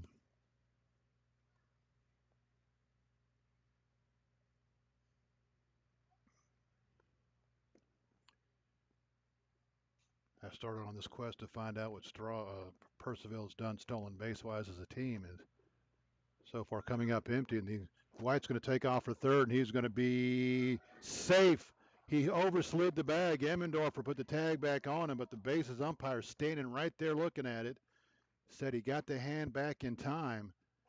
So White will steal his 8th base of the season, and he'll be at third now with 1 out for Fernandez, who took a pitch off the plate, is now 3-0 to Tony Fernandez. And now you're in danger of putting him on base for the middle of their order, trailing by 3. And that pitch will miss upstairs, ball 4. So the Cannons have him on the corners here with 1 out in the 4th. There we go. The Cannons as a team, 72 for 84 in stolen base attempts on the season. And they've already gotten a couple here tonight, so they are now 74 for 86. First pitch to Mayer downstairs for a ball. He is 0 for 2. He reached on an error, scored a run his last time up. Flew to left his first time. Purcellville's 1-0. In there for a strike. Count evens up 1-1. The Royals cannot really afford to get too much further behind. Already trailing by 3 here in the 4th. Don't want to put too much pressure on that offense. Purcellville's 1-1. Rip foul down the first base side. He hit it a ton, but past Avellano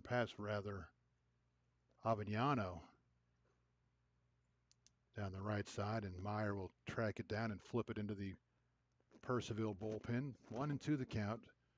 Royals could really use a big strikeout here from Purcellville. He got one on Acevedo before he walked Fernandez, and that'll hit him in the bag. So since Purcellville's come in, he's hit 2 hitters, thrown a wild pitch, and walked a hitter. So the Cannons have the bases loaded. They haven't swung the bat yet, other than Acevedo, who struck out. That'll bring up Thomas Marcella, who is 1 for 2. He singled, scored in the 3rd. He's also struck out. The Royals would really like to see him hit a ground ball right at one of their middle infielders and see if they can't roll one over.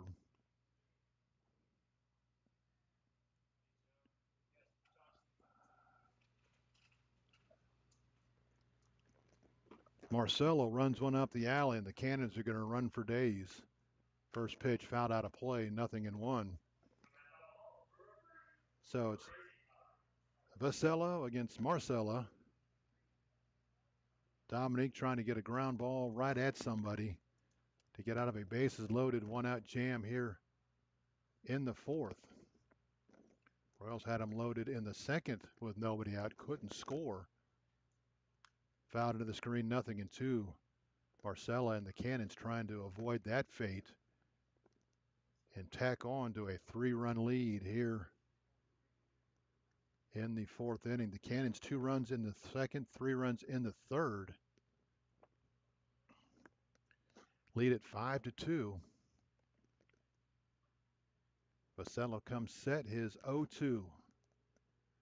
Fouled down the third base side, out of play. Got in on his hands, but Marcella was able to fight it off and stay alive. 5 runs, 5 hits, no errors for the Cannons. 2 runs, 5 hits, 3 errors for the Royals.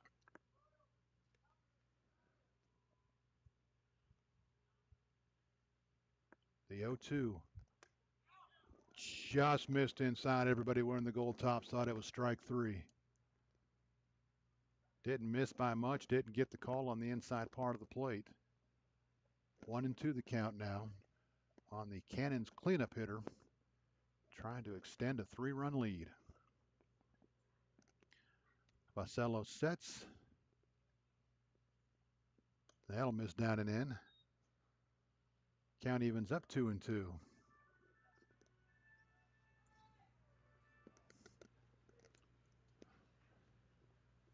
Looks like nothing happening in the Royals bullpen right now.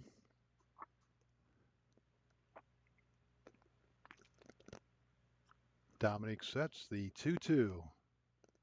Grounded toward the hole in between first and second into right field. One run's going to score. Another run's going to score. Runner's going to go to third. It's going to be a 2-run single off the bat of Thomas Marcella. And the Cannons get that run back to the Royals. Got in the third +1.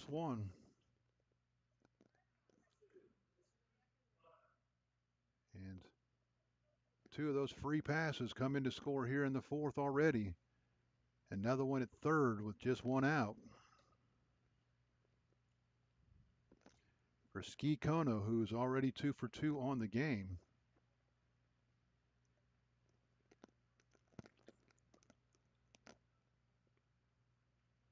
Second hit for Marcella. He drives in 2. It's now 7-2. Purcellville.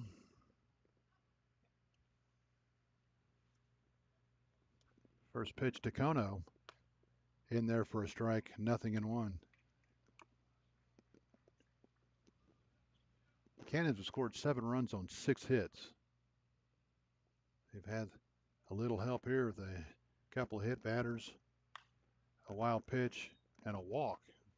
Hound fouled off down the third base side. 0-2 the count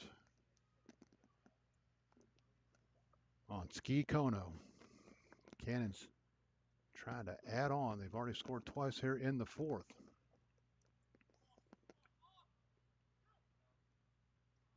Runner takes off from first. They got him hung up, and Vasella almost threw it into center field. A nice job by Labrusciano to back it up and make the play as he threw it past Albert.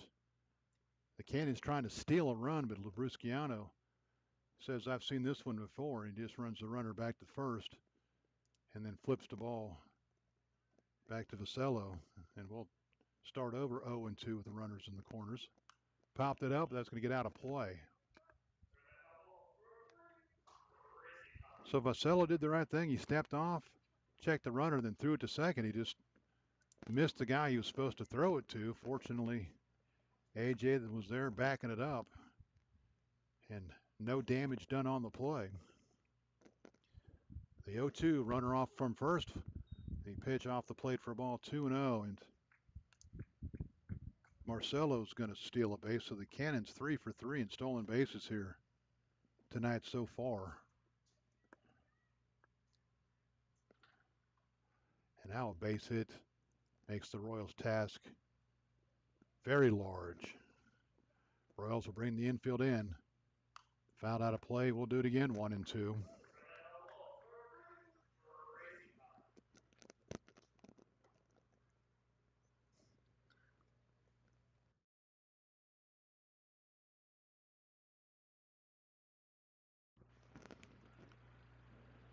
Vasello comes set, the 1-2.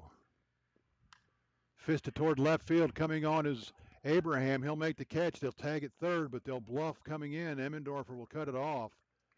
And a good job by Vasello to get in on his hands and get him to fly to left, shallow left, to keep the runners at second and third. And now a chance to get out of it with no further damage.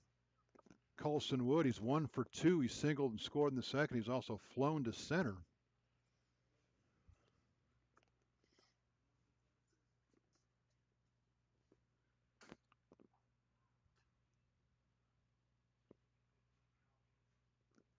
First pitch off the plate for ball, 1-0.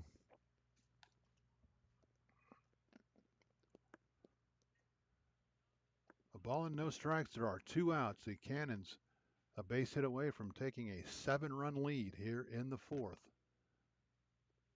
The 2-1-0 popped it up. Going back is Labrusciano. Coming in is Meyer and Guy. Meyer's going to call everybody off and make the catch. So Vasello does indeed limit the damage, but the Cannons will score 2 more. 2 runs on just 1 hit. No Winchester errors. Purcellville will leave 2 on.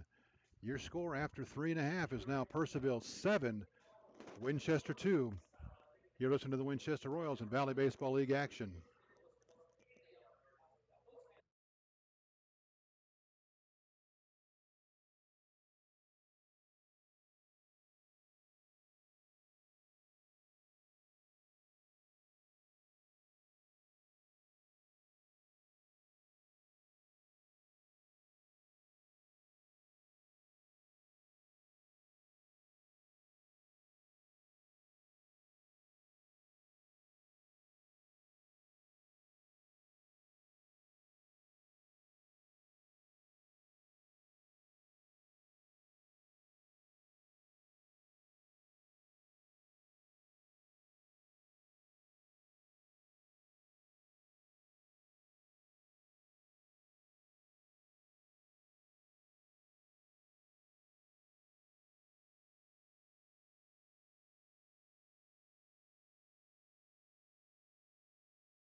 Welcome back to Bridgeforth Field, Winchester, Virginia. We go to the bottom of the fourth. Royals with work to do.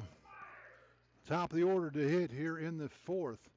Meyer Guy Abraham. Meyer 0 for 1. He walked and scored in the first. He also popped to the catcher in the second. First pitch misses inside, 1-0. Merrick Beamish back to the mound for the River Bandits. I'm sorry, this is not the River Bandits. This is the Cannons. I was checking the River Bandits score. Had them on the mind. The 1-0 from the Cannons. Lifted toward left field. Acevedo will cruise over into the alley in left field and make the catch for out number one. So Meyer out number one here in the fourth. And that River Bandits score, they are in the top of the eighth in Woodstock. Strasburg leads Woodstock 7-6. Woodstock 6 outs away from seeing their 9-game winning streak come to an end. Connor Guy's 0 for 2. He's flown to left and struck out. Charlottesville's all over Covington, 10-3. They're in the top of the sixth. First pitch off the plate for a ball, 1-0. Harrisonburg 5, Waynesboro 2. They're in the bottom of the fifth. Stanton Culpeper 3-3, bottom of the fifth, and Front Royal continues to lead Newmarket 3-1. They're in the bottom of the fourth. The 1-0 to Guy downstairs for a ball, 2-0.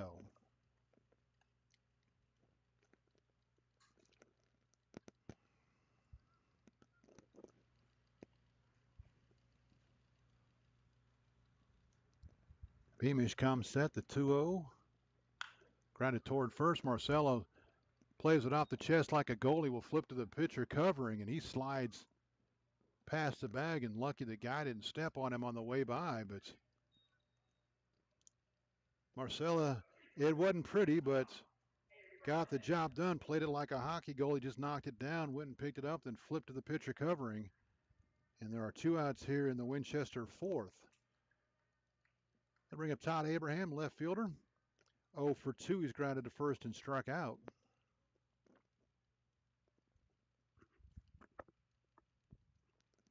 First pitch to Todd. Slider in there for a strike, 0-1.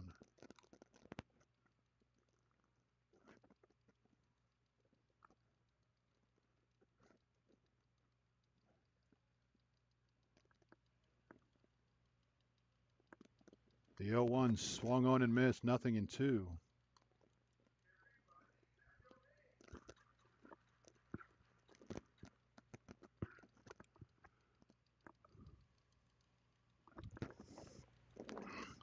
Beamish comes set, the 0-2. Slider called strike 3 on the outside corner. The Royals go in order quietly here in the fourth. Beamish has come on, retired all 5 he has faced. For the Royals, nothing doing in the fourth. We go to the fifth. Your score, Purcellville 7, Winchester 2. You're listening to the Winchester Royals Valley Baseball League action.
Welcome back to Bridgeforth Field, Winchester, Virginia, home of the Winchester Royals and the Valley Baseball League. All summer long marks the call of tonight's game between the Royals and the Cannons. We go to the fifth. Royals down 5, work to do. Dominic Vasello's job here in the fifth is to keep the Cannons off the board and keep the Royals within striking distance and see if he can't get their offense jump started. He'll face 7, 8, 9 Putz, Gargett, and White. First pitch in there for a strike, 0-1. Putz is 0 for 2. He's flown to center field, reached on a fielder's choice.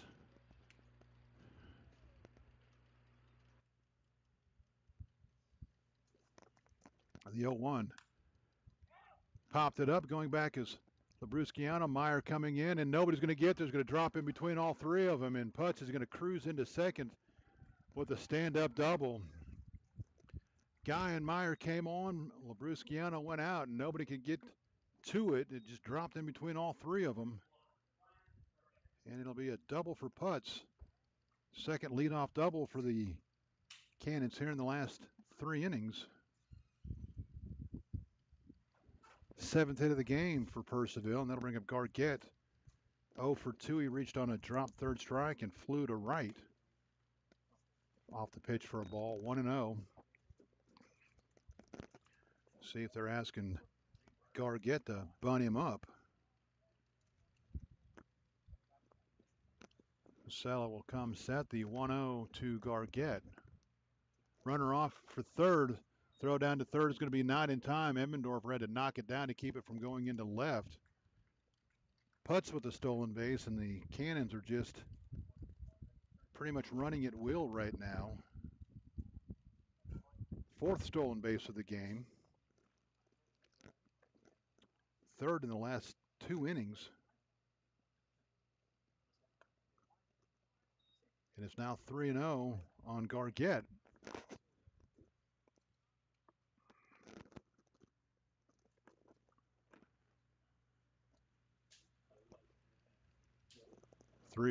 That's nowhere near, and Broughton did all he could to keep that from going to the backstop and saved Vasello another wild pitch. So a leadoff double, a stolen base, and a walk. And the Cannons in business again. 1st and 3rd with nobody out for Kobe White.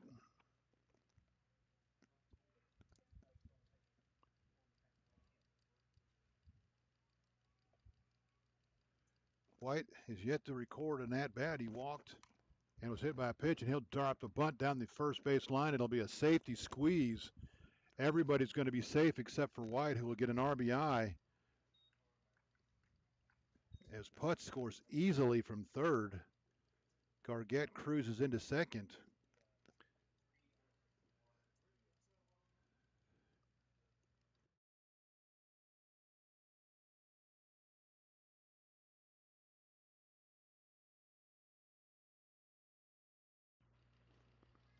So he scored a sacrifice squeeze bunt for an RBI, and it's now 8-2 for Acevedo, who is bound to get himself a hit here. If you look at the odds and the statistical probabilities, he's hitting .455 on the season. He's 0 for 3 tonight. The 0-1, and that's going to miss and go all the way to the backstop. Acevedo, fortunate that he's not a right-handed hitter, because I would hit him right in the rib cage.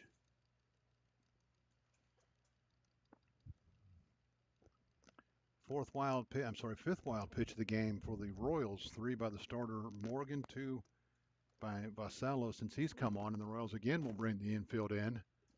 That ball's ripped toward right, and there's your first hit of the game for Acevedo, an RBI single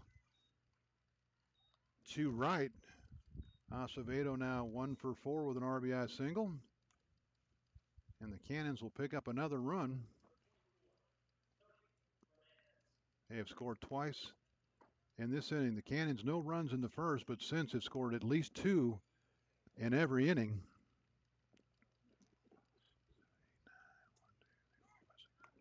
Another runner taking off. This throw to second is going to be not in time, and Albert's going to knock it down, and it's going to get away, and it's going to go as another error on the Royals. Throw to second was up the first base side a little bit. Acevedo steals second. He will move to third on the throwing error. E2. Another stolen base for the Cannons, and they'll have a runner at third with one out and a 9-2 lead. And again, the Royals will have to bring the infield in. Fouled into the screen, 0-2. Fernandez, 1 for 2. He popped the first in the first, doubled and scored in the third, walked and scored in the fourth.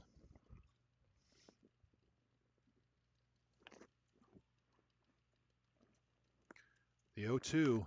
Fisted towards center field. It's going to drop in for a base. No, it's not either. Connor Guy make the running catch. The throw to the plate's not going to be in time. It'll go as a sacrifice fly, but it looked like Fernandez had fisted that in the center field for a base hit, but Guy was able to come on and make the catch. It'll go as an RBI. Scoring Acevedo, and the Cannons have scored 3 times here in the fifth. And they continue to pour it on. It's now 10-2 Purcellville for Quinn Mayer. He is 0 for 2. He's flown to left, reached on an air, scored a run, and been hit by a pitch. First pitch misses inside. No, catches the inside corner. 0-1.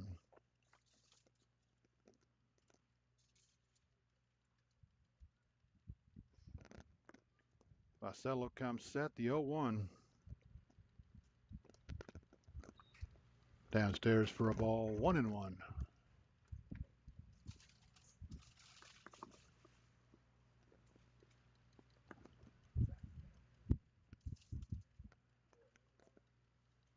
Basello sets the 1-1. Misses outside. 2-1.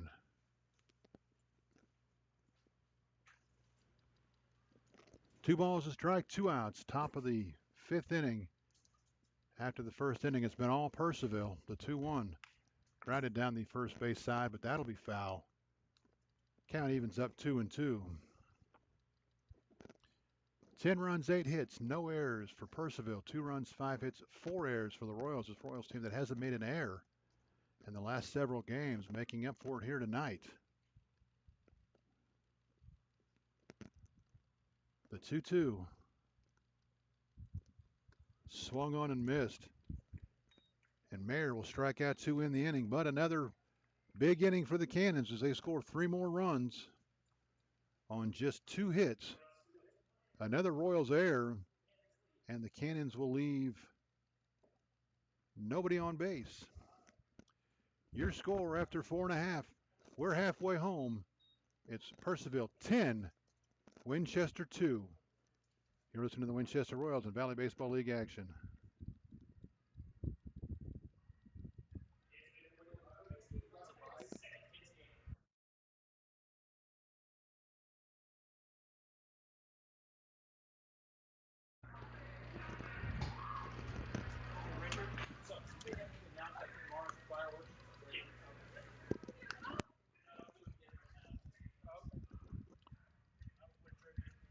We go to the bottom of the fifth. The Royals have their work cut out for them here tonight. They are down 10-2.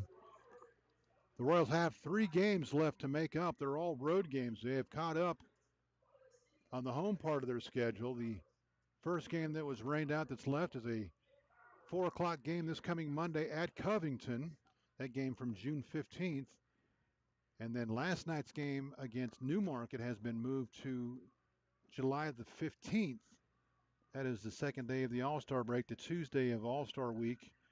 And that'll be a 7:30 game against the Rebels. And the other game that needs to be made up is the game from last week against the Cannons at Purcellville. And that has yet to be scheduled to my knowledge. Some Purcellville fans have already seen enough. They're packing their stuff and they're heading back up the mountain. Usually you see the team down 10-2 doing that, but some Cannons fans wearing maroon heading for the exits. First pitch to Parker Fry. Misses inside for a ball. 1-0. Merrick Beamish back to the mound for the Cannons on for his second full inning of work. He came in to finish the third. He's retired all 5 hitters he's faced. The 1-0. Grounded towards second. Putts up with it. He will set. Fire on to first. Low throw, but Marcelo able to field the hop and retired Fry for the first out here in the fifth. That'll bring up Emmendorfer. Emmendorfer has 2 of the Royals' 5 hits. In fact, Emmendorfer has 2. Labrusciano has 2. Nick Avignano has the other one. Royals only 5 hits on the game, and they have come from their 5, 6, 7 hitters here tonight. Also, both RBIs. First pitch to Emmendorfer. In there for a strike. 0-1. One out, bottom of the 5th. The Royals have themselves a tall task here tonight. Slider in there for a strike. 0-2.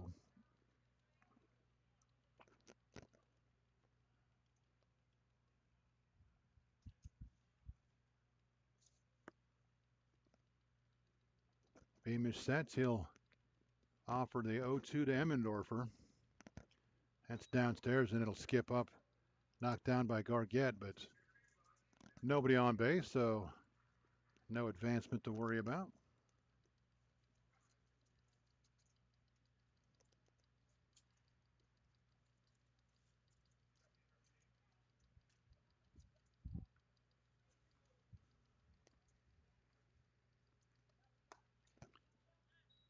The 1-2 misses inside for a ball. Count evens up.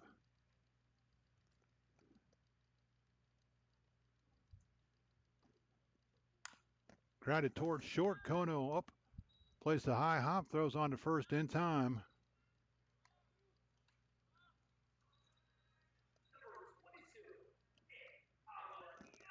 So Emmendorfer retired for the first time tonight, 6-3, and that'll bring him Nick Avignano. Struck out looking in the first. He's also singled 1 for 2. Beamish is now retired all 7 guys he has faced. First pitch to Avignano. Slider in there for a strike. 0-1. Royals had their chances against the starter Rushing. Rushing was able to work around some wildness. He walked 4 guys in the first 2 innings, but held the Royals to just 1 run, the 0-1. In there for a strike, 0-2.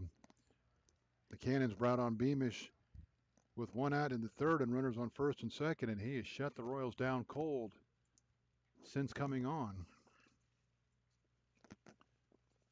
The 0-2 to Avignano. Swung on and missed, and he is down on strikes. So Beamish cruising right on along.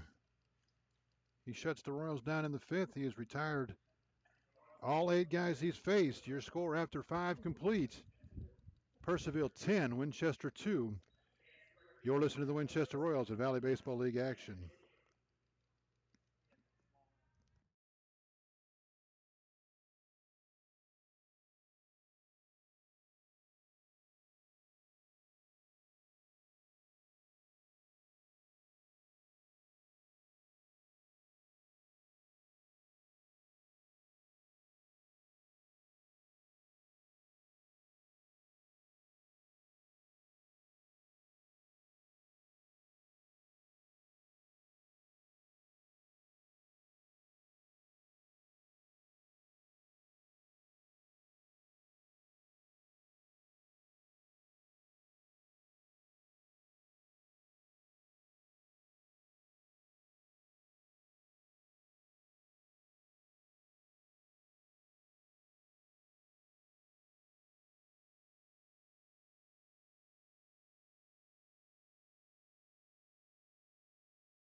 Welcome back to Bridgeforth Field, Winchester, Virginia. We go to the 6th inning. The Royals down by 8, 10-2. Royals scored a run in the 1st, and since it has been all Purcellville. The Cannons 2 in the 2nd, 3 in the 3rd, 2 in the 4th, 3 in the 5th. They will send the middle of their order up here in the 6th, 4, 5, 6, Marcello, Kono, and Woods. Dominic Vasello back to the mound for the Royals. On for his 3rd inning of work. He came on to start the 4th. Has given up 5 runs since coming on.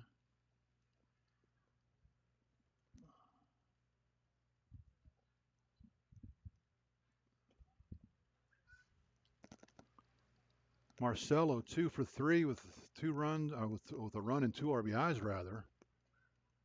First pitch off the plate for a ball. They go to the bottom of the ninth in Woodstock. The River Bandits one last chance to extend their winning streak beyond 9. They're down a run. The 1-0 misses inside, 2-0.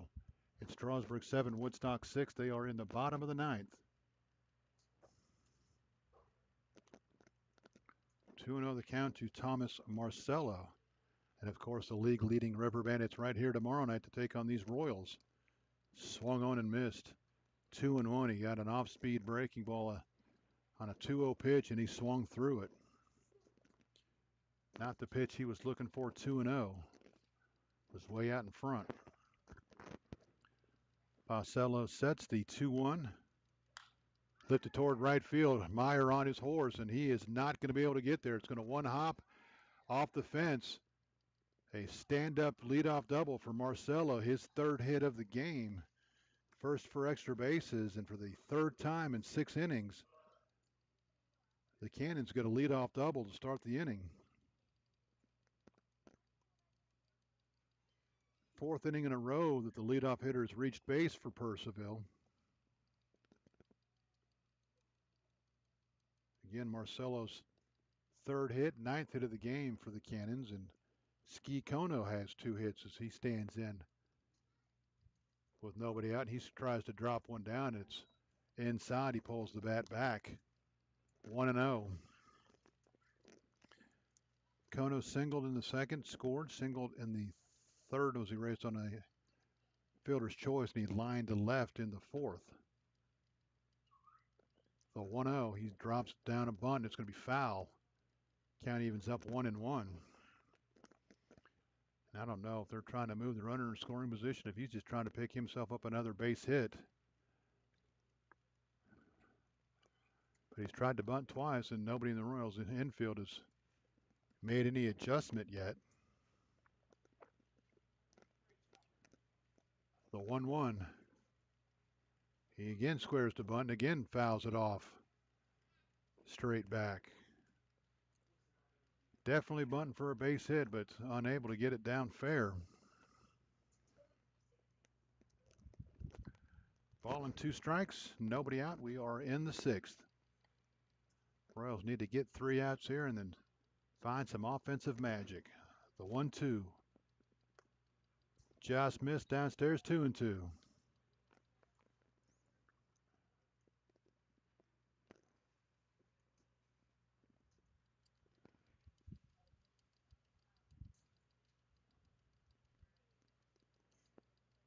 Check of the runner at second, the 2-2.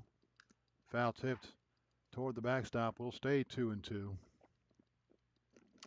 And now the umpire needs a new supply of baseballs.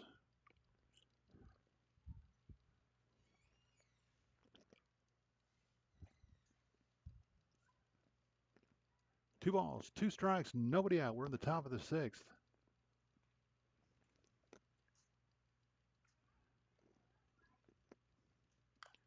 Chop foul at the plate. Count remains 2-2. Now the young bat boy has a handful of baseballs for the umpire. Baseball supply has been replenished. We'll go to work here. 2 balls, 2 strikes, nobody out. Ski Kono trying to, at the very least, move the runner around. The 2-2 misses inside. He almost hit his 3rd batter of the game. In just under 3 innings of work. Count runs full, 3-2.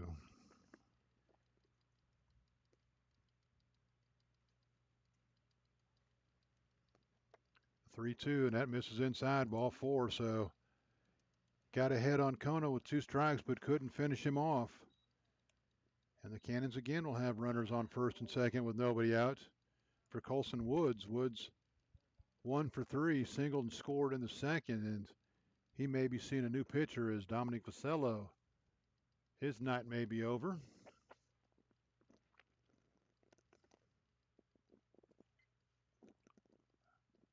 Not been a good night for the Royals in any aspect of the game. They've been out hit 9-5. They've committed 4 errors, and they are making another pitching change. So we'll have our 3rd Royals pitcher in less than 6 innings. As Vasello exits, we'll check the new Royals pitcher after this. But your score as we play in the top of the 6th, Purcellville 10, Winchester 2. You're listening to the Winchester Royals, Valley Baseball League action.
Royals' new pitcher, left-hander from Long Island University, Gavin Sansone, will be the third pitcher of the game for the Royals. He'll replace Dominic Vasello.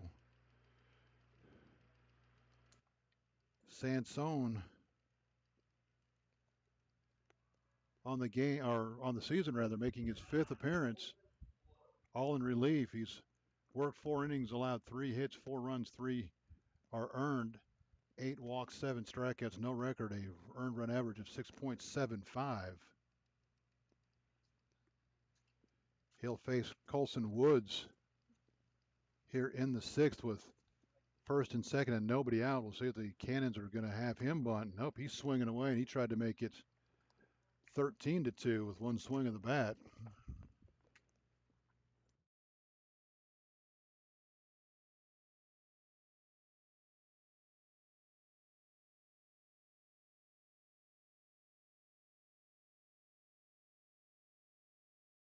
Now he tries to bunt and bunts through it, 0-2 the count.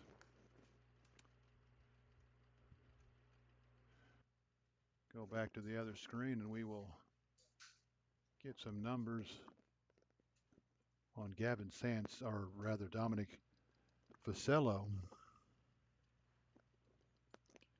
Sansone comes set, the 0-2. Strike 3 called on the inside corner. A nice job of pitching by Sansone, working in and out to record the first out of the inning. And now Rohan putts a ground ball, could get the Royals out of the inning.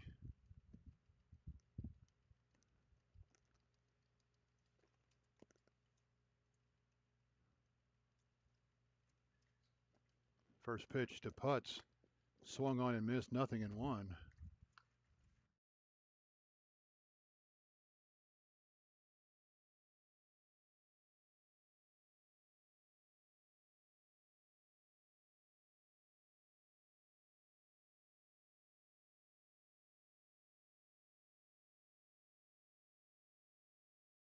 Fastball in there for a strike, 0-2.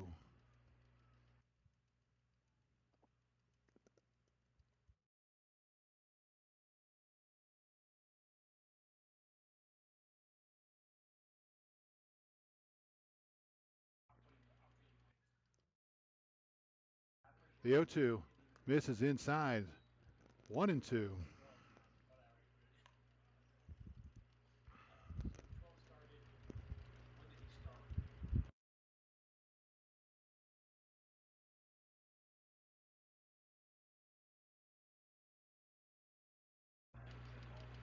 Sansone comes set. He'll check the runners. The 1-2. That'll miss outside. Count evens up 2-2. So Vasella will go 2 innings. He allows 4 hits. Struck out 2, or I'm sorry, walked 2, struck out 3. He hit 2 wild pitches. The 2-2 from Sansone. Swung on and missed. He might have chased one out of the zone, and Gavin's come on and struck out the first 2 hitters he's faced here in the 6th. Vasella so far has given up 5 runs, 4 are earned, but the guys on base are his responsibility. He will not figure into the decision here tonight. Can't win it, can't lose it. And now Ryan Gargett, 0 for 2, walked and scored in the 5th. Runners take off. They got him thrown out at third, and I don't know what he was doing. Marcelo took off for third, and he took off for third in a full sprint. All Sansone had to do was step off and throw to third, and it was an easy caught stealing. So Marcelo will be thrown out 1-5. When was the last time you saw a caught stealing 1-5? But that'll end the inning for the Cannons. First time they haven't scored since the first. No runs. They get 1 hit. No errors. They'll leave 1 on base. Your score after 5.5. Purcellville 10. Winchester 2. You're listening to the Winchester Royals and Valley Baseball League action.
We go to the bottom of the 6th.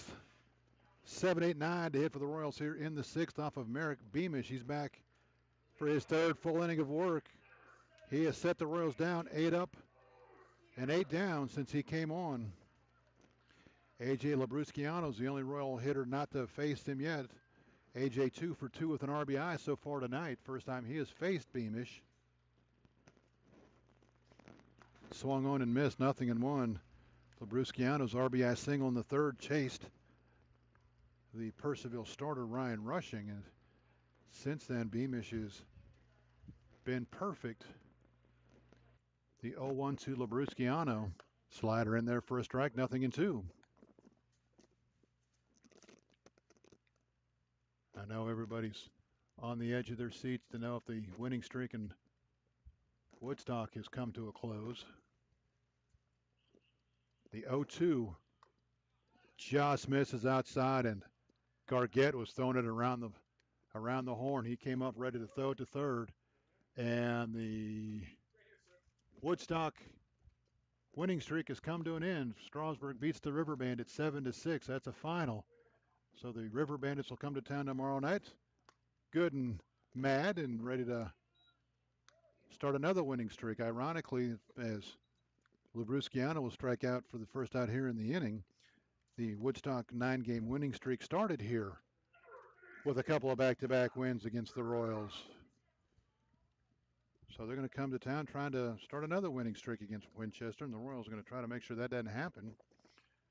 Ty Broughton 0 for 1. He walked, and he's flown to left. First pitch in there for a strike, 0-1. Other games, top of the 8th, Charlottesville leads Covington 10-3. Harrisonburg leads Waynesboro 7-2. They're in the top of the 7th. I'm sorry, bottom of the seventh. The pitch upstairs for a ball. 1-0. 1-1. I'll get it right. Culpepper leads Stanton 5-3, top of the eighth. And the Cardinals have scored a couple more runs. They lead Newmarket 5-3. They are in the top of the sixth. Slider in there for a strike. 1-2. So 2 long streaks on the verge of coming to an end tonight. The River Bandits' 9-game winning streak is over, and the Cardinals trying to end a 10-game losing streak as they play last place Newmarket. The 1-2, strike 3 called. And not only has Beamish retired the first 10 he has faced, he has struck out the last 3.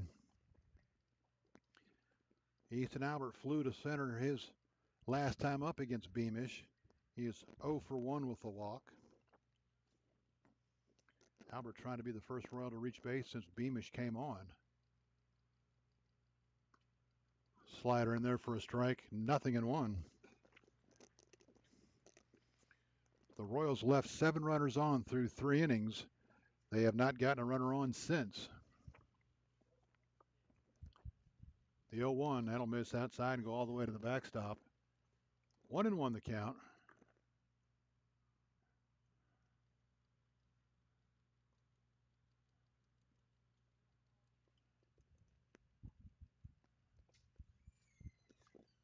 Took Strasburg less than 3 hours to beat Woodstock 7-6.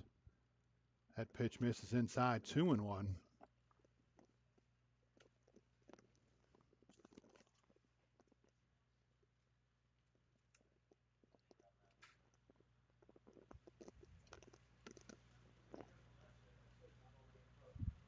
The 2-1. Albert fouls it into the screen. 2-2.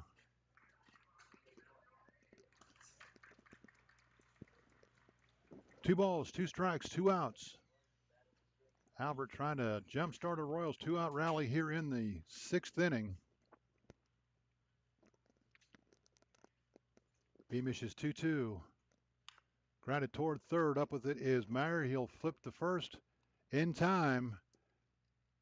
Marcella will come off the bag but apply the tag to Albert as he runs by, and the Royals again for the 3rd inning in a row will go in order. 1, 2, 3 and out. Your score after 6 complete remains Purcellville 10, Winchester 2. You're listening to the Winchester Royals in Valley Baseball League action.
We go to the 7th. Royals down 8. Gavin Sansone back to the mound for his first full inning of work. He struck out the only 2 he faced in the 6th. He'll face 8-9-1 here in the 7th. Gargett, White, and back to the top of the order for Acevedo, who picked up a hit his last time up to try to keep his league lead in hitting intact. First pitch to Gargett. Lifted towards center field, going back onto his guy. He is still going back to the just shy of the track, and then he has to slam on the brakes and come in a couple of steps and almost went back too far as he goes to his knees to make the catch. So Gargett will fly out to center field for the first out here in the 7th. That'll bring up Kobe White. He is yet to be retired. Walked in the second, was hit by a pitch and scored a run in the fourth. An RBI sacrifice squeeze bunt in the fifth. He hits now with nobody out. Oh, look, we're going to have oh, I'm sorry. That is Kobe White. I didn't think he was wearing number 42. I thought we had a pinch hitter, but it's still the same guy. First pitch, he squares the bunt again and pulls it back.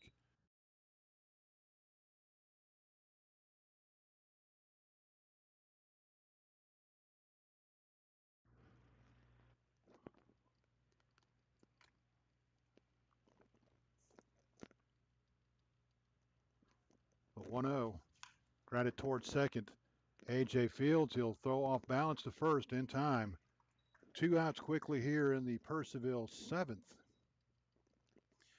Back to the top of the order for Ethan Acevedo. He's 1 for 4. He grounded out twice, struck out, and he also singled, drove in a run, and scored. Everybody in the Purcellville lineup has scored at least 1 run here tonight. In fact, everybody has scored 1 run except for Fernandez, who has scored 2 runs for Purcellville. 10 runs on 9 hits for the Cannons. Sansone sets the first pitch to Acevedo. Grounded toward A.J. at second. He'll field. Off balance throw to first, and he'll get the speedy Acevedo, who just about beat that out. A.J. almost took too much time, but able to retire the side. 1, 2, 3 and out here in the seventh.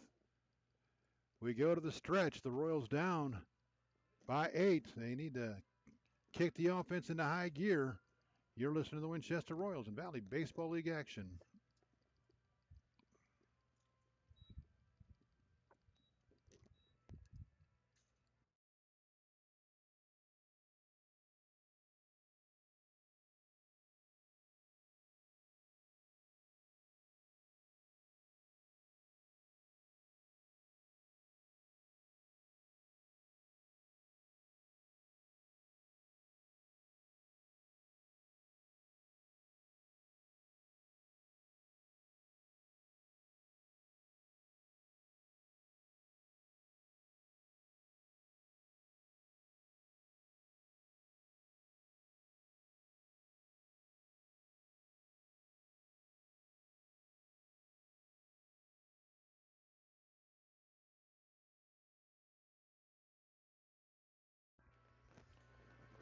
Welcome back to Bridgeforth Field. We go to the bottom of the seventh. Royals trail at 10-2.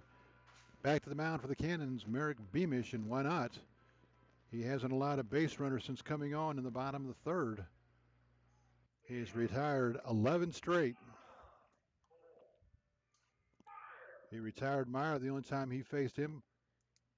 Fly out to center. Meyer is 0 for 2 in his first game with the Royals. He walked, stole a base, and scored a run in the first, but has been kept off the bases since. First pitch goes all the way to the backstop, 1-0. Started to say earlier in the game that Purcellville, with 6 games still to make up, they are pretty much backed up all the way to the end of the season. The only days they have off left are Friday, July the 4th, and then the All-Star game, July the 13th, the 1-0. Misses downstairs, 2-0. The Royals are now in a similar fate, except for they have the Monday after the All-Star game off as well. Otherwise, they are playing every day toward the end of the season, but the Cannons have missed upstairs for a ball 3-0. The Cannons have to extend their season 1 day so far, as they have a makeup game with Woodstock the day after the regular season is supposed to end. Woodstock has 2 games scheduled for after the regular season supposed ender.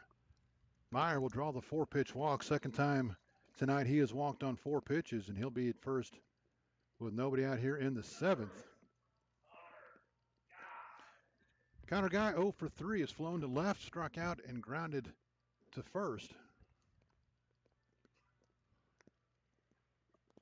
Royals have been out hit 9-5. They've been outscored 10-2, and they have made 4 errors here this evening.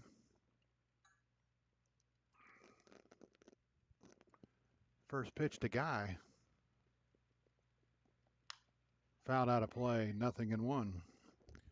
Royals right back here tomorrow night to take on the Woodstock River Bandits, the league-leading River Bandits, who saw their 9-game winning streak come to an end tonight. 5 o'clock game, fireworks afterwards. Plenty to do here at the ballpark during and after the game. And as I understand, before the game, all kinds of stuff going on around Jim Barnett Park. The 0-1 upstairs for a ball. Count evens 1-1.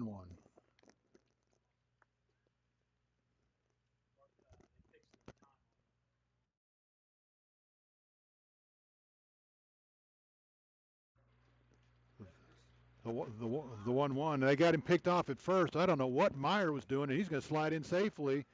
And he's going to get tagged out after he slid past the bag. What is going on tonight? Meyer got halfway between the bases. I guess he was going first pitch. I don't know, but Beamish stepped off through to first, and then Meyer took off for second. He slid in safely at second, but then slid past the bag. So it'll go as a 1-3-6 caught stealing. We've seen 2 caught stealings tonight that the catchers had nothing to do with. That's off the plate for a ball, 2-1.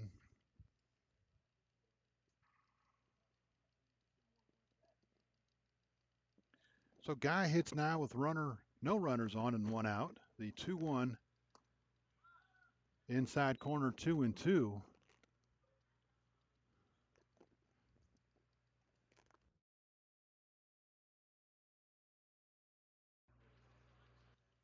The 2-2 to Guy. That's going to be grounded towards second base. Putts up with it. He will flip to first in time. 2 outs here in the Royals' seventh rather. So Beamish finally gives up a base runner, but he is cut down on the bases.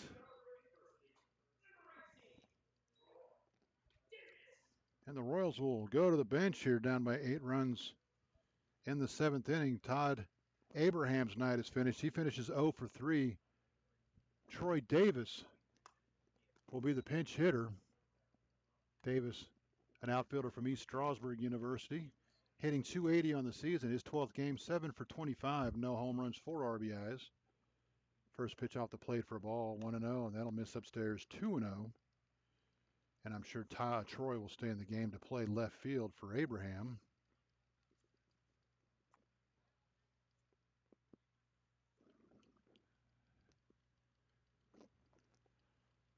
Beamish sets the 2-0 to Davis. That's in there for a strike, 2-1.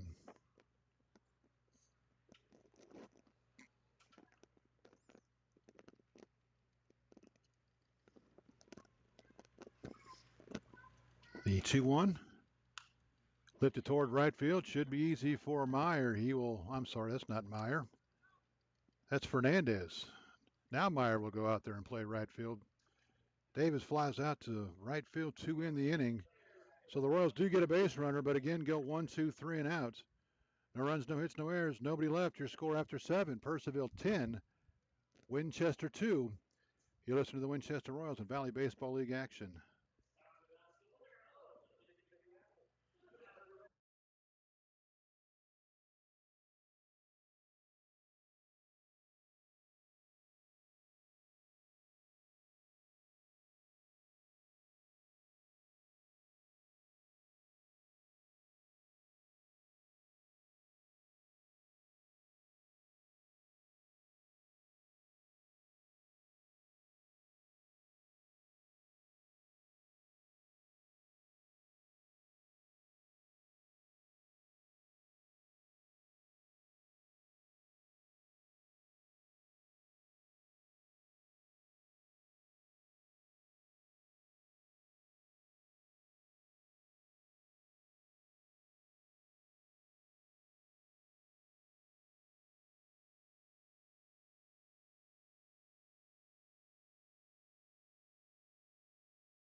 Kevin Sansone stays in the game for the Royals. He's retired all 5 he has faced. He will face 235, 234, 235, 234 for the Cannons here in the 8th. Purcellville leads at 10-2. First pitch downstairs for a ball, 1-0.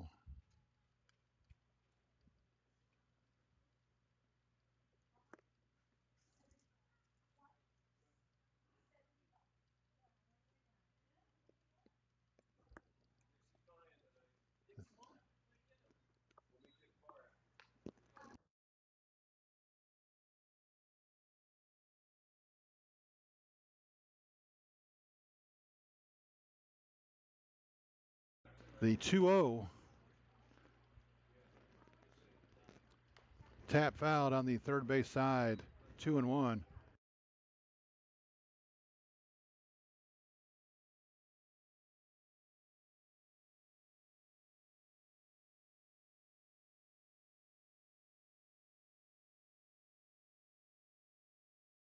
Two balls a strike, nobody out. We're playing in the top of the 8th. Fernandez, 1 for 3 with a couple of runs scored. He's also driven in a run with a sacrifice fly. That one misses downstairs, 3-1. Everybody in the Cannons lineup has scored a run. Everybody but 3 guys have picked up a hit, and all but 2 have driven in a run. The 3-1 will miss high and tight, and Fernandez will draw the leadoff walk. First base runner that Sansone has allowed since coming on.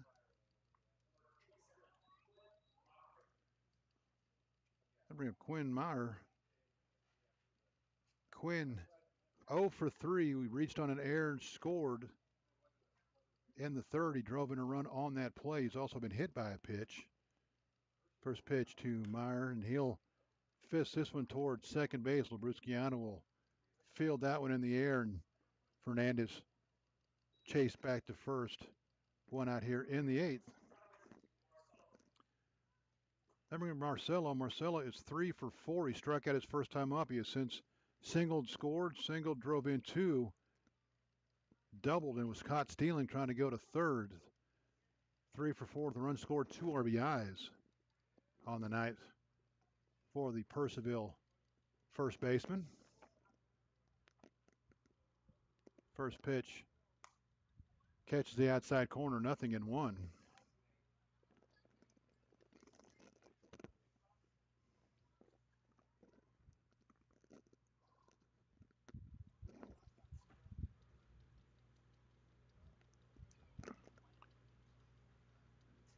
The 0-1 lifted toward left field, and Davis is going to have to play it on the hop. It'll be a single for Marcella, his 4th of the game. And I didn't confirm. I'm assuming that's Troy Davis stayed in the game to play left.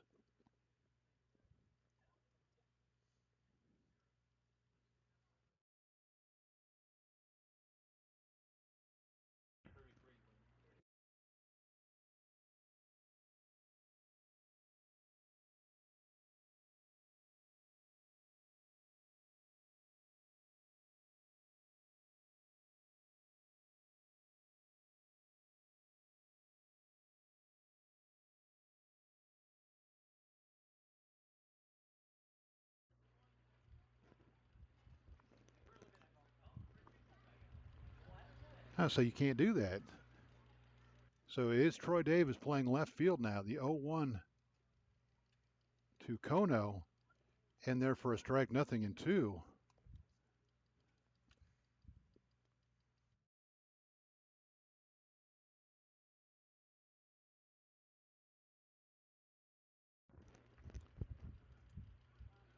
The 0-2 misses inside. I think it hit the end of the bat. Kono was headed toward first. He's trying to say it hit his arm guard. The home plate umpire said it hit the knob of the bat. And now we're going to have a discussion. And he's not going to be able to show him the spot on his arm where it hit him because he's saying it hit his arm guard. And the umpires are going to get together, and you want to bet that the Cannons are going to have the bases loaded after this discussion? I thought it hit him, but the home plate umpire said it hit the knob of the bat. And I don't know if the bases umpire are going to be able to change this at all. They're going to give him first base. So Kona will be hit by the pitch, and the bases will be loaded now.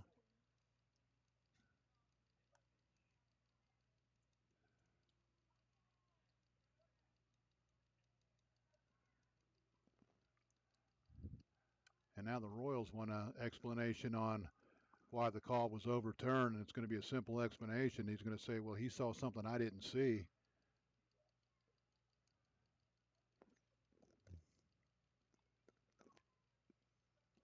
I think the discussion is real simple. He's going to say it hit him in the arm.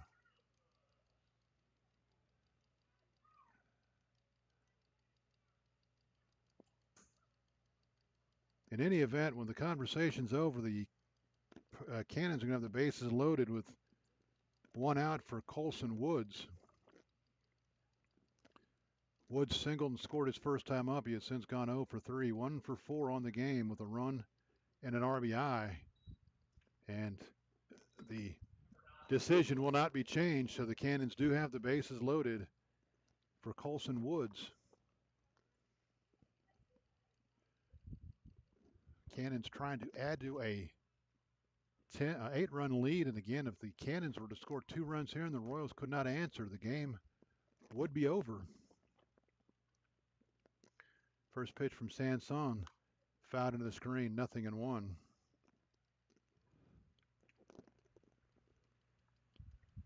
I don't know that we ever finished the numbers on Vasello. Vasello, 2 innings, 4 hits, 5 runs, 4 earned. 4 hits, 2 walks, 3 strikeouts, 2 hit batters, 2 wild pitches. That pitch off the plate for a ball. So the Royals have given up 10 runs, 7 are earned tonight. They've only walked 4, but they've hit 3, 5 wild pitches, and 4 errors, and that's off the plate for a ball. 2-1, no place to put him. You got to come in with a strike here. And Woods in a good spot where he can look for a pitch, something that he can drive.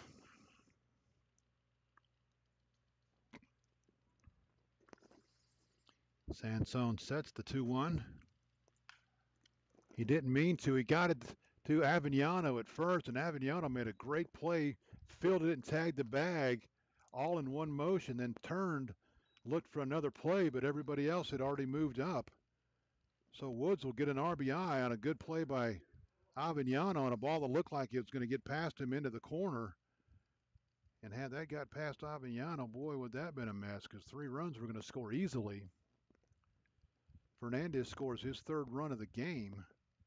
It's now 11-2. Runners on 2nd and 3rd. For Rohan Putz, doubled and scored. He's 1 for 4 with a run scored and a stolen base. And a base hit here puts us in the run rule category. The 1-0 off the plate for a ball, 2-0.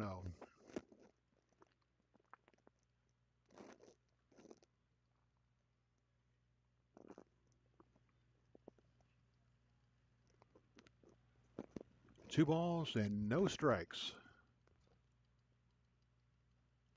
That'll miss outside, ball 3.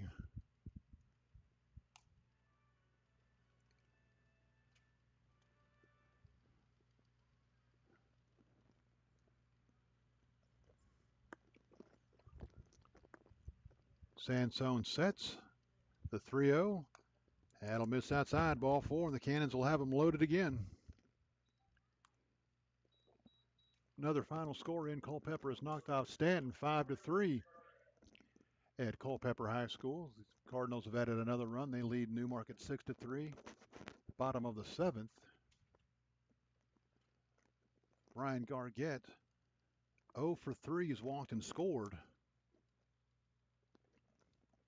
First pitch to Gargett. Misses outside, ball 1, 1-0.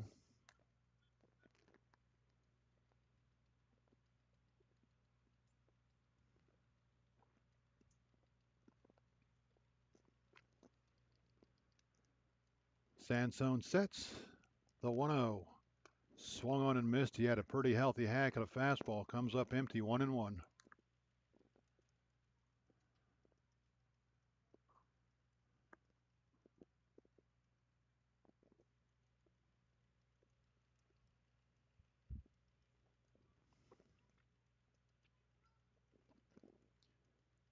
The set, the 1-1. Downstairs, 2-1.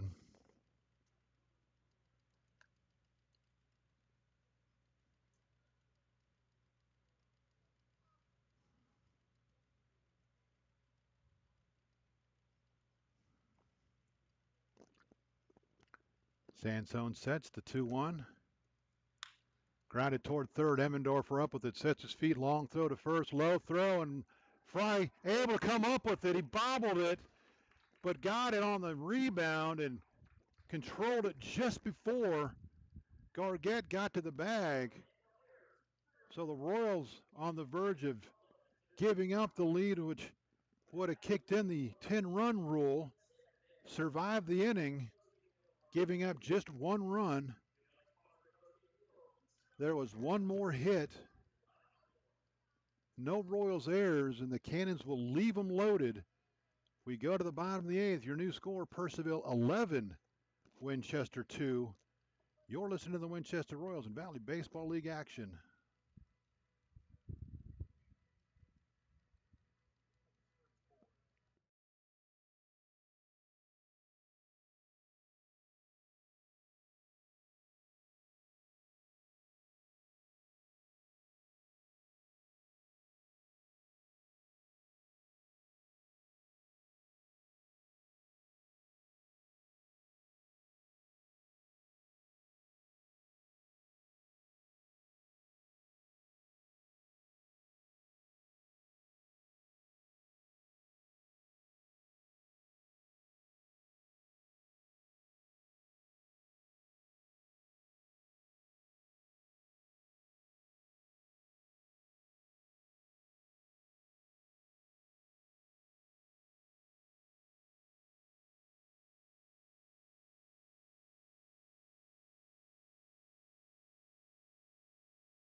We go to the bottom of the 8th. The Purcellville Cannons will go to the bullpen. Couldn't ask for a much better job for Merrick Beamish, who only allowed one base runner, but retired him on the bases. He faced 14 hitters. He retired 14 hitters.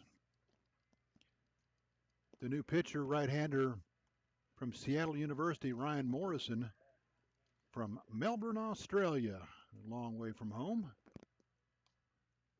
He will come on to try to shut the Royals down here in the 8th inning.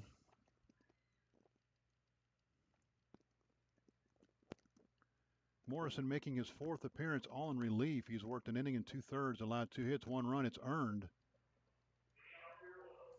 No walks, 3 strikeouts, no record. Earned run average of 5.40. He'll face 4, 5, 6 for the Royals here in the 8th.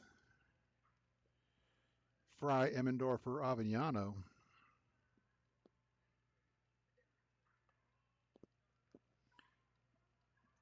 Barring a major Royals rally here, Merrick Beamish will pick up the win and improve to 2-0 on the season.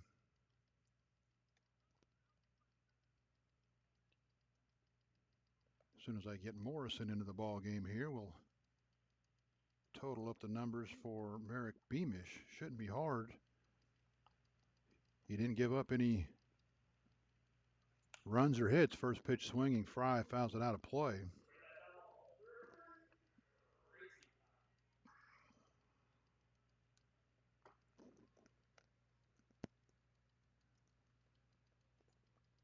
The 0-1 to Fry, and that's going to miss outside and go all the way to the backstop.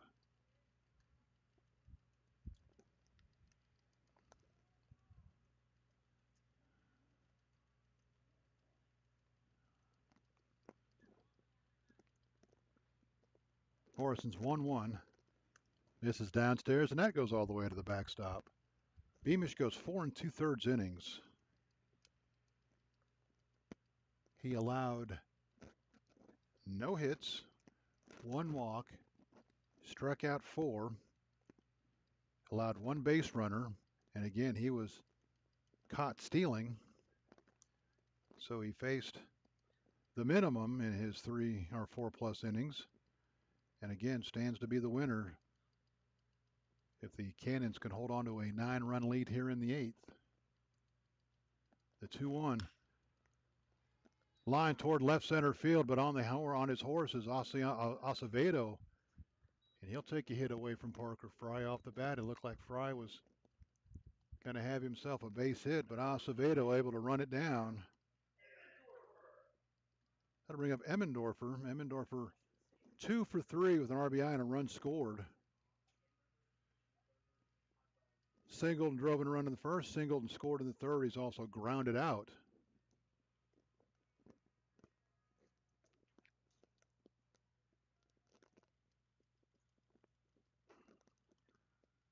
The 0-1, or sorry, the first pitch off the plate for a ball, 1-0. Royals down to their last 5 outs here tonight. The 1-0. That's downstairs for a ball, 2-0.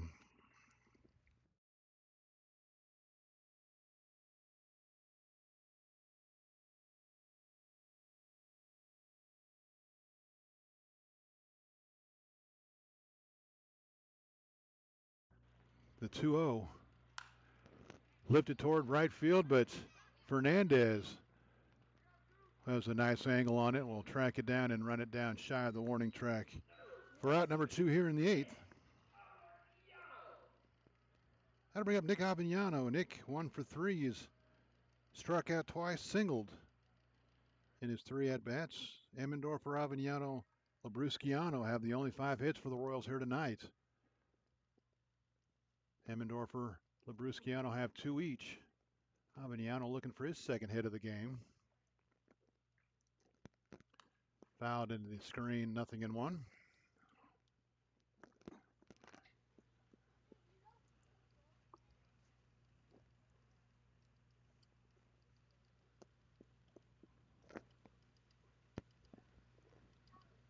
Morrison has his sign. He'll come set. The 0-1. High and tight. Count evens 1-1.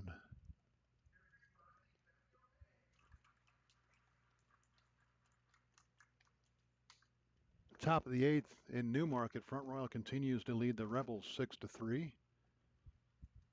Harrisonburg continues to extend their lead. They're up 9-2 over Waynesboro. They're in the bottom of the 8th. The 1-1 in there for a strike, 1-2. Charlottesville 12, Covington 7. They're in the bottom of the 8th. The other 2 games already finished. Culpeper beat Stanton 5-3. Strasburg over Woodstock 7-6. The 1-2 swung on and missed. He chased one out of the zone, and he is down on strikes. The Royals again go 1, 2, 3 and out. It's the 5th inning in a row. The Royals sent 3 guys to the plate, and they were up and down. They did get a walk in there, but he was cut down on the bases. We go to the 9th. Royals down a bunch. It's Purcellville 11, Winchester 2. You're listening to the Winchester Royals in Valley Baseball League action.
We go to the ninth. Royals down a bunch. Royals will make a pitching change. Gavin Sanson's night is done. Left-hander from Binghamton University, Ian Kaiser, will take over. Kaiser making his fourth appearance on the season on relief. He's worked 3 1/3 innings, allowed no hits, 5 runs, they're all walked. 5 runs, they're all earned. Walked 6, struck out 8, 0-1 with a 13.50 earned run average.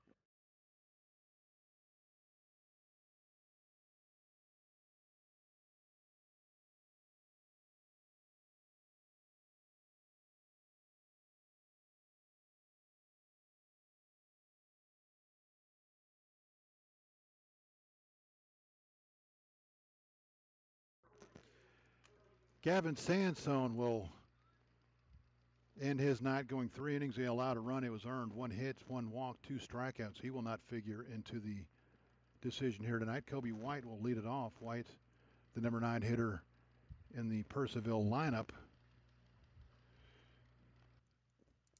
0 for 1. Was walked, hit by a pitch, RBI sacrifice, squeeze bunt, and a ground out. First pitch downstairs for a ball, 1-0.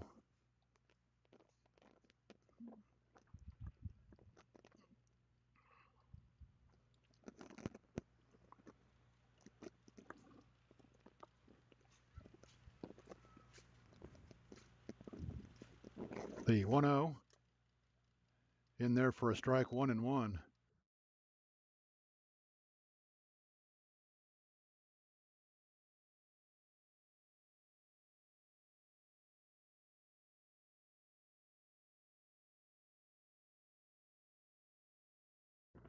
The 1-1 misses downstairs, 2-1.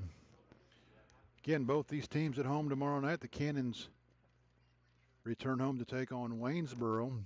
That'll be their normal 7 o'clock time. The Royals here for a special 5 o'clock game against the Woodstock River Bandits. The 2-1 swung on, missed, 2-2.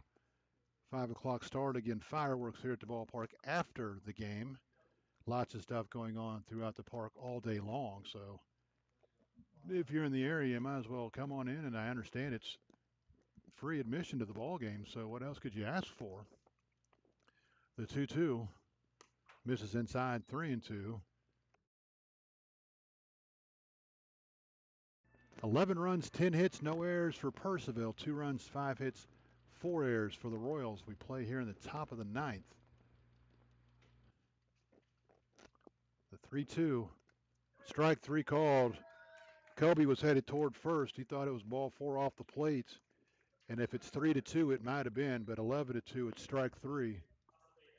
That'll bring out Acevedo, who is 1 for 4. I'm sorry, 1 for 5.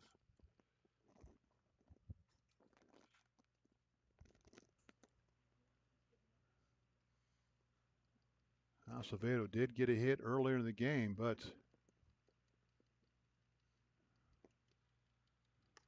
slider in there for a strike, 0-1. Hitting .454 coming into the game. The live stats don't update his batting average for the season, so I don't know what that has dropped to now.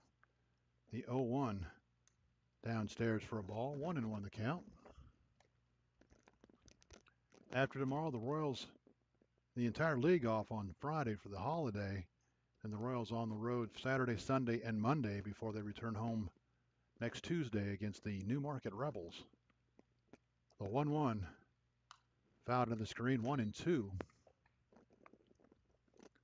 Front Royals added to their lead is now 7-3. Front Royal, and you can almost hear a big sigh of relief coming from across the bridges as they play in the bottom half of the 8th inning, looking to snap a 10-game losing streak. The 1-2. Line right back up the middle. Kaiser able to get out of the way, and Acevedo smokes one into center field, his second hit of the game. So he's going to finish tonight 2 for 6.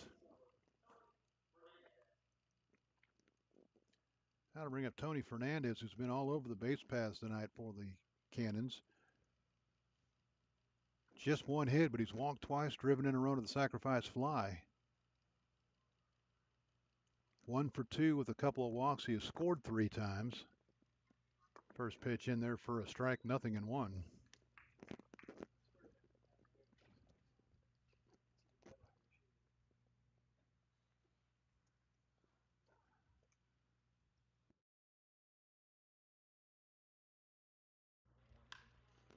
Lifted toward left field. Davis will make the diving sliding catch in left field for out number 2. Didn't look like Davis got a good jump on it off the bat, but able to track it down as he went to his knees for the out, and that'll bring up Quinn Maher. Quinn looking for his first hit, although he has scored a run and driven in a run. Driven in a run with a ground ball that was an error in the 3rd inning. Run scored on the play that would have scored anyway. First pitch to Maher. Swung on and missed, 0-1. Kaiser trying to get him a scoreless inning here. Get the Royals to hitting. They're going to need a touchdown, a 2-point conversion, and an extra point. The 0-1 in there for a strike, 0-2. I think we're too late in the game to hope for 3 field goals.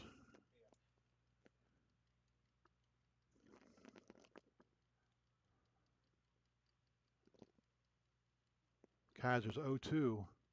Swung on and missed. And Kaiser blows Maurer away here in the 9th. So a 1-out base hit, stranded at first for the Cannons in the 9th. No runs ahead, no errors. They leave a runner on. We go to the bottom of the 9th. Last chance for the Royals. It's Purcellville 11, Winchester 2. You listen to the Winchester Royals in Valley Baseball League action.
Cannons again will go to the bullpen to get somebody to try to close it out here in the 9th.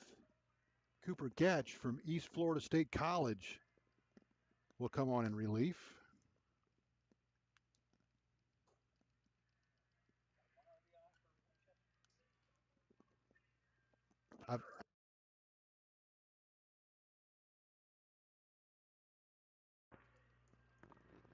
Check Gatch's season numbers. He'll face Labrusciano, and we got a minute as Gargett wants to go out and make sure they're on the same page with the signs. Gatch on the season, if I can find him. There he is. Gatch making his 2nd appearance, both in relief. He's worked 1 inning, no hits, no runs, no walks, 1 strikeout, no record, no earned run average. Trying to keep that number intact. First pitch to Labrusciano, who's 2 for 3 with an RBI and a strikeout.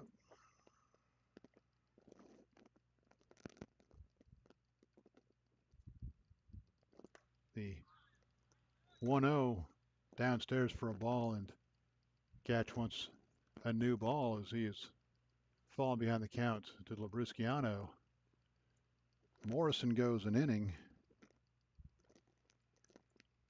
No runs, no hits, no walks. He struck out one, retired the only 3 he faced. 3-0 the count on Labrusciano as he tries to reach base for the 3rd time tonight. And if you're going to have a 9-run rally, you got to get base runners. The 3-0, that's upstairs, so AJ does his job. He reaches base. Ty Broughton, the catcher, will be the hitter. He's 0 for 2. He walked in the 2nd. He's also flown out and struck out.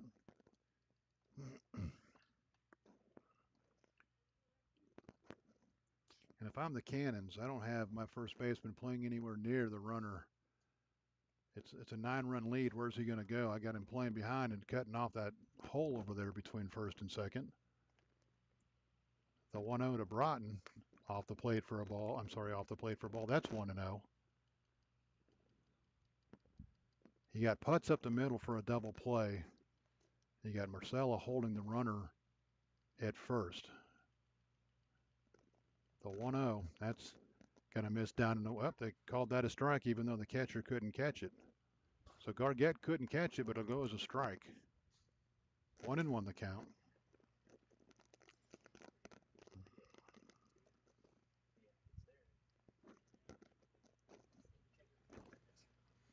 Gatch sets the 1-1. That's in there for a strike, 1-2.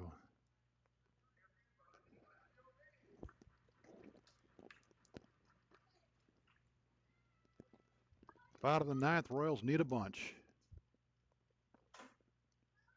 Gatch sets the 1-2.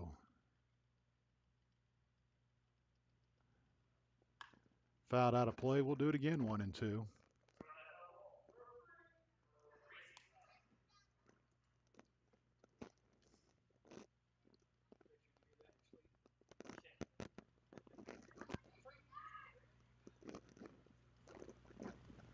The 1-2. That's downstairs. Count evens up 2-2. For the Cannons, 11 runs, 11 hits, no errors. The Royals, 2 runs, 5 hits, 4 errors.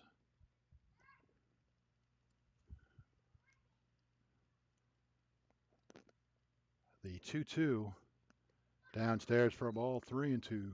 Should Purcellville win this game, and all indications are they will crawl to within a half a game of the Royals for 3rd place in the Northern Division standings. The Royals will have a 2-1 lead in the season series with 3 games left. The 3-2. Broke his bat, grounded it short up with his Kono on to 2nd for 1, on to 1st. Not in time. And that pretty blue bat that Ty Broughton uses is going to be firewood, because I think it got in on his hands and it sounded like it broke to me. Labrusciano retired at 2nd, 6-4.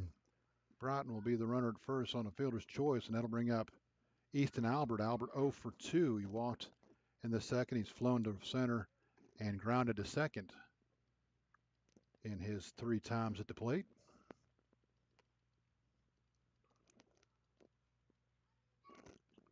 First pitch to Albert.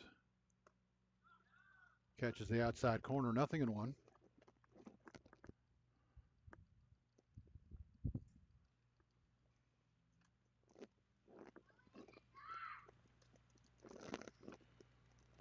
Gatch sets the 0-1.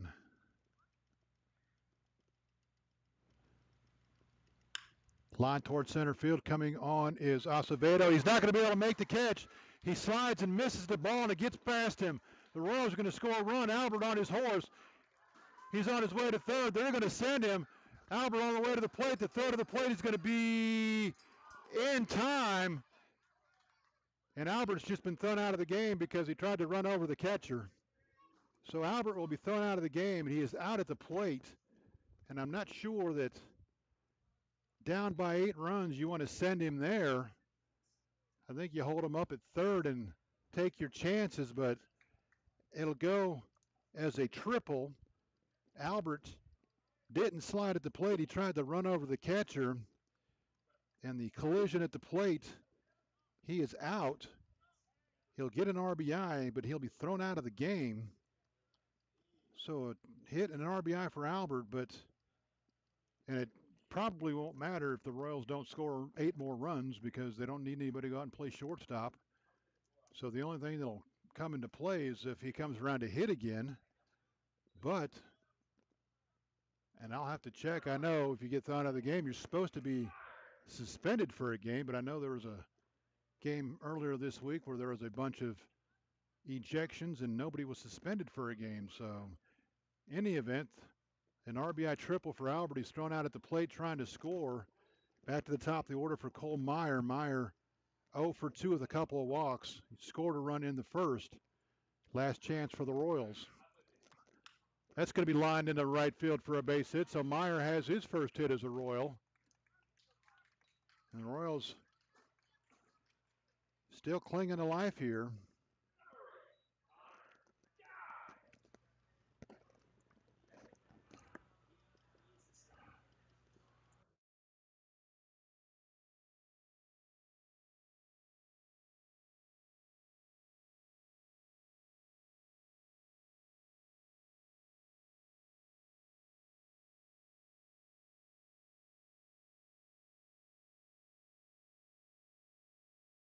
Guy fouls the first pitch out of play, 0-1.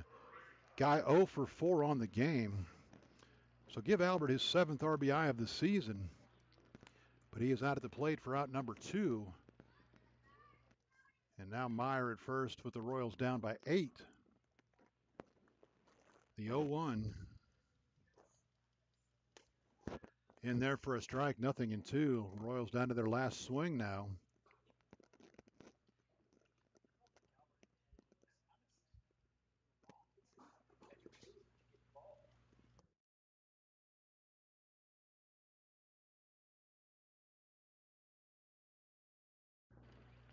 The 0-2 misses inside. Will go all the way to the backstop. So Meyer will move to second on the wild pitch.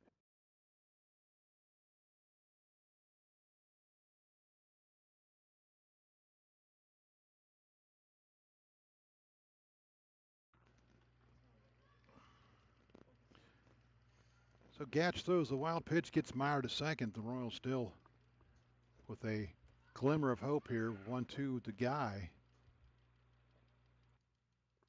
Check swing, did he go? They're going to say he did not. 2-2 the count on Connor Guy, and Troy Davis waits on deck. He came in for Todd Abraham to hit in the 7th, stayed in the game to play left. The 2-2 just misses downstairs. Everybody wearing Purcellville maroon was headed to the dugout and getting ready to pack their stuff up and head back up the road.